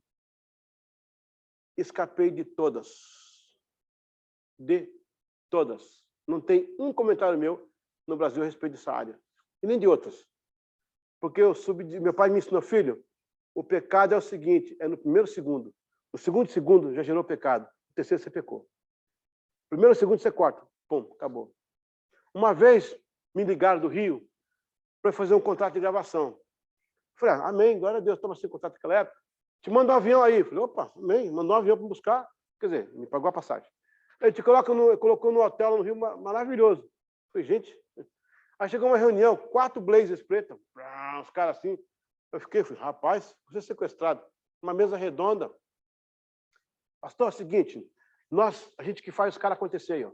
Sabe fulano que está na Gismenes? O outro que foi no lá no Faustão, outro que está não sei aonde, esse cara que está tudo famoso aí agora na internet, a gente que faz. Não temos ninguém que fala na área de adoração. Já temos quem fala em família e tal, isso aqui. Então, assim, a gente vai dar para o seu cheque de 150 mil agora, 20% do seu produto, você vai produzir para nós vídeo, tal, livros. E eu falei, que coisa legal, hein? Eu vou falar na área que eu gosto, que eu sou doutor em adoração, então eu vou ganhar 150 mil agora, já ia pagar a prestação já ia pagar o que está no meu apartamento. Mas só que tem uma coisa, eu falei, opa, a sua agenda é nossa em 3 anos. O senhor não faz outra coisa que a gente quer que o senhor faça. O senhor não faz o que o senhor quer. Em 3 anos, a agenda sua na minha mão. Vou levar o senhor em vários programas aí e tal. Eu falei, tem igreja no meio? Não é bem... Você aparece no Faustão, você vai no Ratinho, você vai não sei aonde, você vai... Igual a gente faz com os caras aí. Eu falei, eu não posso, não. Aí um cara falou assim, sabia? Eu falei que ele era crente, desse jeito. Aí, agora veio o pior. Ele me disse nomes que vocês conhecem aí na mídia. Estão famosos aqui agora. Agora mesmo está famoso aí. Mas fulano fez, Beltrano fez, Ciclana fez. Falei, fizeram? Eu não faço. Porque eles mudam a sua roupa, mudam a sua língua, mudam a sua forma, em detrimento do quê? Finanças. Eles querem dinheiro. Não estão preocupados com alma, estão indo para o inferno. Não querem... Deixa para lá. Estou até falando aí. Então, a santificação não te torna melhor do que ninguém. Te torna equilibrado. Te torna uma pessoa consciente do que está fazendo e deixando Deus fluir através de você. É a teologia espiritual. Essa aqui todo mundo tem que ter. Nem para você fazer seminário. Todo mundo tem que ter essa teologia pessoal. Amém? Amém. Direito canônico. Esse aqui, nós vamos entrar na próxima apostila, que é a bibliologia. Esse aqui a gente vai esmiuçar. Mas vamos dar aqui só uma azeitona no palito. Amém? A teologia do direito canônico, embora possa parecer bem católica a terminologia, entretanto, esse direito existe esporadicamente no seio de qualquer organização que se estabeleça sob o selo de uma igreja, partindo da premissa que as doutrinas regem o comportamento dos fiéis. Isto tem direito impacto na sociedade, direto impacto, né, na sociedade. Torna-se um direito. Por ser canônico, significa que esses estatutos, doutrinas, resoluções, partem de princípios que são regidos pela Bíblia. Logo, canônico, sob os auspícios da teologia produzida a partir dos líderes primórdios e interpretações pelos líderes tardios. De novo, produzida a partir dos líderes primórdios e interpretações pelos líderes tardios. Assim, a igreja legisla e aplica o que conhecemos por leis eclesiásticas. O direito canônico reúne todas as veracidades acordadas sob a teologia bíblica e a liderança constituída. E isto ajuda na disciplina, organização e manutenção da ordem, da verdade e da justiça. Tradições, um cânon era originalmente uma regra adotada por um conselho. Esses cânones formavam a base do direito canônico. Canonicidade, né? Quando eu falo católico, porque a igreja começou a canonizar, jogar no cano, né? Umas pessoas que se diziam santas, né? Mas em se tratando de igreja protestante, como nós somos, ou igreja reformada, ou que seja evangélica, o canônico são aquela regra, né, que reúne os livros que foram chamados de inspirados. No caso do Antigo Testamento, os que eram escritos em hebraico, os que eram escritos dentro de Israel e os que eram perto dos personagens em vida. Esses eram considerados inspirados, né? No Novo Testamento, os que eram escritos pelos apóstolos, os que viram Jesus, testemunharam dele e receberam dele a doutrina. Então, esse é basicamente... A gente vai entrar com mais propriedade nisso aí. Chama-se direito canônico. Teologia contemporânea, encerrando nossa disciplina. Hebraico? Desculpa, gente. A hebraica, é verdade, verdade. Acho que eu bati aqui no cursor. Teologia hebraica. Teologia hebraica tem sua origem a partir da Torá, que torou tudo, né? Que foram 5 livros da lei, os derivados, ou seja, os livros subsequentes, como os Salmos, Provérbios, Profetas e assim por diante. São livros mais reativos à vida social, política e religiosa de Israel. A teologia hebraica se ocupa em revelar Deus seus atributos, preceitos, leis, estatutos e os rituais que apontavam para o seu plano. Que, embora os judeus não reconheçam, porém, nós, como igreja, sabemos que se destinavam a Jesus. A teologia hebraica é a graça de Deus revelando seu amor, seu poder, sua justiça e sua glória. Após o cativeiro babilônico, os judeus organizaram também a lei oral, confeccionaram o Talmud e mais iniciativas para manter a vida e a teologia dos hebreus. O Torá, então... deixa que eu vou, na próxima apostila, eu vou abrir bem isso aí. Mas vamos lá, a teologia hebraica. Ela existe, até certo ponto é perigosa. Quando ela sai da Torá, do Netuvim, que são os profetas, e o Ketuvim, que são os escritos, e a grande sinagoga interpreta, aí vem os problemas. Porque a teologia hebraica, primeiro, ela exclui o diabo. Ela não fala no diabo no Pentateuco. Não tem menção. A gente sabe que o diabo está atuando, mas não aparece ele lá. Ela tem aquilo, eu já falei aqui na outra aula, que tem a primeira mulher de Adão, que foi a Lilith, né? E depois vem a Eva. A questão da cabala, a da gematria, que cada letra hebraica equivale a um número, e aí nós temos a numerologia, que vai cabalístico, os Hassidins, que são um grupo de judeus esotéricos e eruditos demais, que criam coisas fantasiosas. É uma perdição a teologia hebraica dentro da explicação da sinagoga. Porque eles criaram o Talmud, que reúne os ensinos da Torá, que são o Gamarra e o Mishnah. Mishnah são as leis orais, passadas de pai para filho. Gamarra é a interpretação das leis orais, todas elas jogadas dentro do Talmud. E aí vem os 318 artigos dos talmudistas, né? Nisso aí ela se perde, porque ela coloca umas coisas que não... Se você for ler a teologia hebraica, você vai pensar que a pitonisa de Saul era realmente Samuel que veio da eternidade lá, quando a Bíblia condena a prática, né? Algumas coisas que escaparam da teologia hebraica, a palavra vidente, por exemplo, né? Os magos do Oriente. A nossa conotação é de uma coisa esotérica, que no caso não é, mas é uma teologia que tem que ser... Eu tenho lido alguma coisa. Tem muita coisa importante nela também. Quando você pega sem o problema, gente, é a interpretação. Quando você pega sem interpretação, você vê realmente algo... Por exemplo, a palavra pecado, Yelter, acho que Yelter, a palavra pecado, significa um erro que vai até o chão, se dobra, mas o arrependimento faz voltar ao seu início. Tudo isso para explicar pecado. Que na graça nossa é a redenção. Entendeu? Quando os judeus tornam-se elomitas, está colocando lá dentro dessa teologia, fala que tem mais de um lá dentro, que são Pai, Filho e Espírito Santo. Só que Israel não podia ter essa revelação. Israel olhava e ficava assim, o que é isso? A igreja recebeu a revelação do Pai, do Filho e do Espírito Santo. Quando Moisés veio com o rosto brilhando, eles não entendiam. A igreja recebeu através do apóstolo Paulo, que é a glória de Deus revelada aos homens. Cristo, que é o véu tirado e a glória que apareceu. Isso que é bonito na teologia hebraica, mas a interpretação dela tem que ter muito cuidado, porque os rabinos, se eles foram por outro caminho, não tiveram a revelação do Espírito Santo e aí cometeram algumas falhas a explicar a Bíblia. Teologia hebraica, muito importante. Mas nós vamos entrar nela daqui a pouco.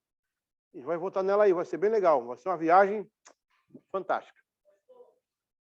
Depois eu vou me explicar. Quando a gente olha e fala, suas leis, Deus presente, a tua vontade não tem juízo. Então, pode explicar o que é cada uma das coisas? Eu posso. Segura essa pergunta que eu vou terminar, fechar a apostila dentro do meu horário. Aí, para a gente ter cabeça que terminou. Teologia contemporânea. Essa teologia é bem recente. Está aí o nome, né? Contemporânea. Contemporânea. Faltou um M aí, contém. Olha, esses errinhos que tem aí, digitação, prova que o texto foi produzido, tá? Agora tem que... Tá, Luciano? Tem que fazer uma revisão, né? Tudo esse texto é produzido, irmão. Você não tem nenhum Ctrl-V, Ctrl-C aí. Glória a Deus. Essa teologia é bem recente, visto que é evocada a partir do século XX. O teólogo Karl Barth, glória a Deus por ele, enfatiza uma análise sob a lente de Romanos e procura responder às novas tendências evangélicas. A teologia contemporânea se opõe à neo-ortodoxia, teologia liberal, teologia de libertação, por causa do seu viés comunista. Assim sendo, a TC se aproxima de uma apologética, pois refuta o que se distancia da razão cristã do ser das teologias bíblicas. Gente, esse período aqui da teologia cristã, que começa ali por 1900 e pouco, 1916 para 120, vão aparecer alguns teólogos alemães, inclusive, que vão questionar tantas coisas que vai desviar muita gente. Tem uma universidade, que eu falei que pastor agora há pouco lá no Brasil, eu conheci pessoas da minha família que entrou e desviou. É brincadeira? A faculdade evangélica. Os caras diziam, por causa da teologia liberal, progressista, com viés. Aquela questão da TL, por exemplo, o Leonardo Duboff, né? Que começou nos anos 60, a igreja católica assumiu aquela teologia, muitas igrejas evangélicas absorveram aquilo, que é um Deus, tudo bem, as minorias, os pobres, o pão para o faminto, né?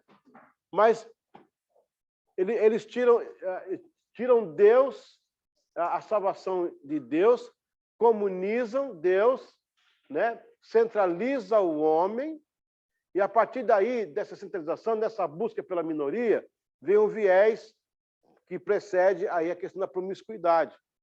Aí você tem a relação aí de aborto, vai por aí afora, tudo que faz. E aí vai. É complicado. Mas o Karl Barth, ele veio com uma apologia muito forte em cima disso e conseguiu quebrar muita coisa. Eu quero ver se eu consigo um livro do Karl Barth para colocar para vocês lerem em casa, porque ele vai trazer um pensamento equilibrado sobre essa teologia. Glória a Deus por ele, porque a gente ia descobrir isso com muita dificuldade, porque esses caras vieram com tudo e infestaram as universidades, e materializaram as universidades. Né? Um Deus que não é mais relevante. Aí vem o teísmo aberto. O que é o teísmo aberto? Deus não sabe o meu futuro. Deus reage sobre o meu presente. A partir do que eu fizer, Deus vai reagir. Mas eu não tenho ideia do que vai ser lá na frente, não. Que é a teologia neoclássica. E aí vai. Século XIX, século XX, foi um século terrível para desviar as teologias. Mas Deus levantou Karl Barth, aí tem o Paul Walsh, aí tem o John Piper e tantos outros que puderam fazer uma nova visão sobre isso aí. Amém? Não tem mais prova. Acabaram-se as provas. E eu vou encerrar com a pergunta da minha aluna, falta 10 minutinhos ainda, glória a Deus. Sim.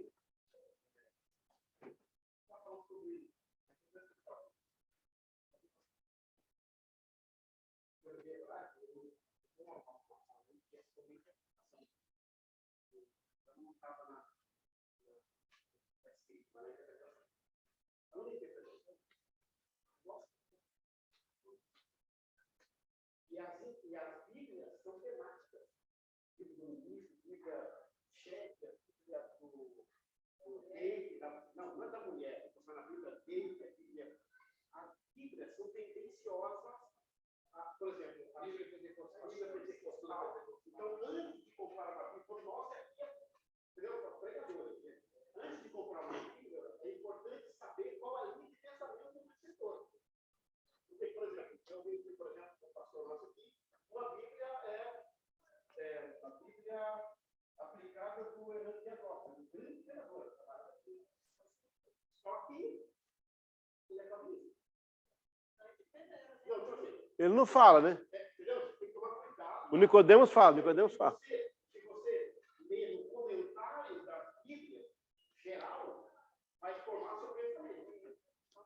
Entendeu? Aí tem que tomar cuidado com comprar a Bíblia. O que você vai comprar para você falar? Isso eu não sabia. Você sabia?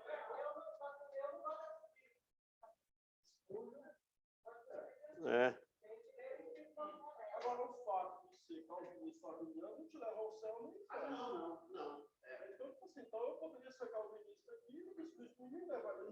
Não, desde que você fosse destinado ao céu.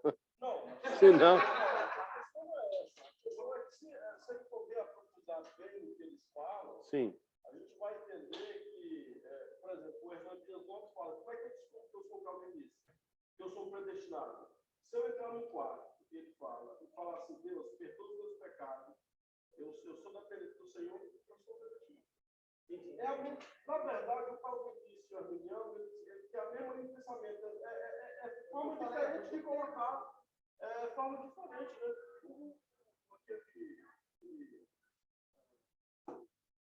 Paulo Júnior é calvinista também, né? Ele fala que é como se fosse o arminiano e o calvinista, é como se fosse uma linha de trem. Você olha aqui, você está vendo duas, só que se olhar no horizonte, vai ela chegando. E ele está Exatamente isso. Por exemplo, trabalha comigo hoje, saindo de trabalho, trabalhou comigo, um rapaz que eu passei esse tempo por mais de anos, e é uma igreja para mim. Só que ele é batista. Pastor e ela está batista. E, tipo assim, a vontade dele, de verdade, é contra ele, a gente se lembrar da gente. Só que a linha de pensamento é diferente. Como é que vai lembrar uma igreja Assembleia de Deus? Entendeu? Ele é convencionado de conversões. Então, como é que eu vou, tipo assim, como é que eu vou lembrar com vocês, sendo que a minha linha é diferente do pensamento dele? Não é que vai ficar, não muda. Nós somos cristãos juntos, no mesmo céu. Só que a linha de pensamento para ministrar dentro é diferente. Ele vai dar isso tudo no caminho dele. Ele falou, mas eu não concordo com o que eu estou falando. Por quê? Não concordo? Porque eu penso uma vez salvo, sempre salvo, aí começa a dar toda aquela teoria e aí se perde. Entendeu? Eu estou mais de novo, eu estou muito. Não, nem. E eu. Não, nem. Eu pego muita coisa com você. Sim. Ok. Vamos lá, então. Muito bem, boas participações aí. Sobre as leis, né? Eu não sei porque as pessoas tomaram o juízo da lei de Deus, né? O texto fala assim, ó. Eu amo o quê? A tua lei, não é isso? E nela medito. Eu amo a tua lei. Muito bem. As leis estão dentro do Torá. Torá significa ensino, não é isso? Ou leis. Leis, ensino. É um protótipo de logos. O Torá começa com a palavra Bereshit. Eu não vou entrar nessa palavra. Um dia eu vou entrar aqui na Bereshit, mas tem que ser uma hora. Porque tem muita coisa aqui, não dá para falar agora e não vou entrar nisso, não. O Bereshit, ok? Que começa com a letra B, que no hebraico é Beit. Beit. E Beit significa casa. Bet Shalom, Bet Knesset, casa de oração, Betlehem, casa do pão.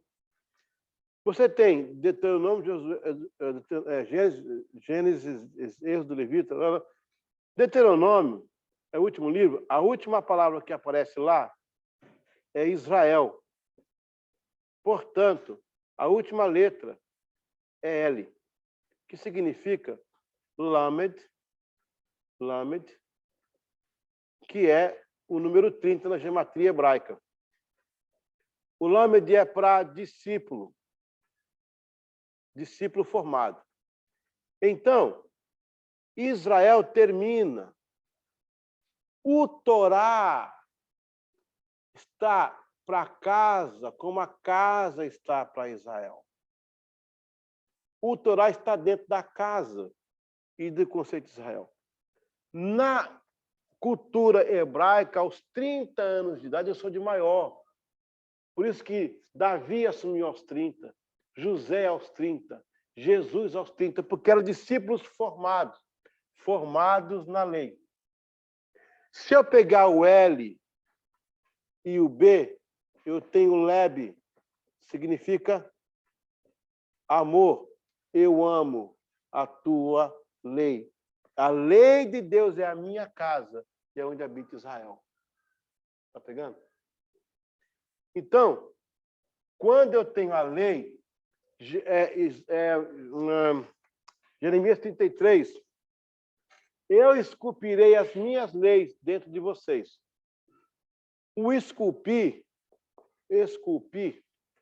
é natureza na natureza, é um ferro numa pedra, não tem tinta envolvida, a tinta borra, a tinta esfria, a tinta apaga.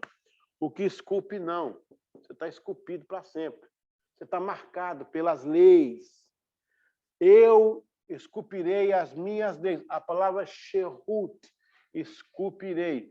Shahut é da mesma radical, significa liberdade. Portanto, as leis de Deus não escravizam, ela liberta.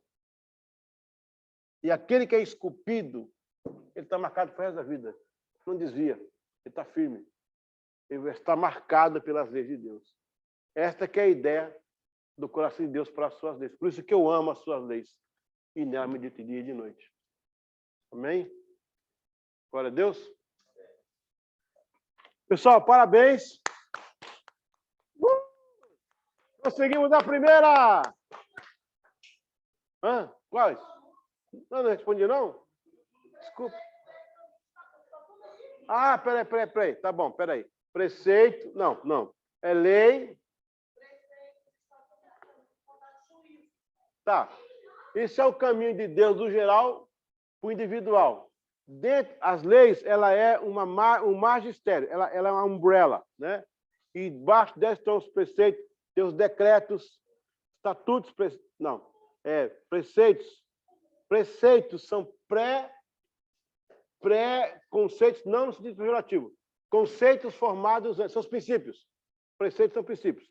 Deus tem a lei, ele criou uma linha chamada princípio, ele adiantou que poderia acontecer, jogou uma lei aqui, que é o princípio, né? Aí vem os decretos, em cima do que ele criou como princípio, ele decreta. O decreto, eu faço o meu estatuto, tornando-se meu juízo para atender o que ele começou a fazer, entendeu? Exatamente, Deus tem toda essa divisão aí, é bem certinha, ela vem bem do geral para o individual.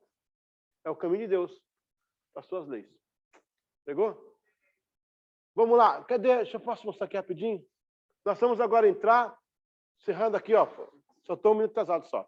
Bibliologia. Obrigado, Silêncio. Próxima matéria, bibliologia. Mas a gente vai saber tudo que aconteceu com a Bíblia, como ela foi formada, como ela aconteceu, os cânones, tudo que você imaginar, os termos, as linguagens, tudo que você imaginar a respeito da Bíblia. Glória a Deus, vai ser uma grande matéria. Deus abençoe. Amém. Encerrou. Pastor Cido, está com ele para orar ou terminar aí a nossa reunião? Tchau, pessoal de casa. Deus abençoe.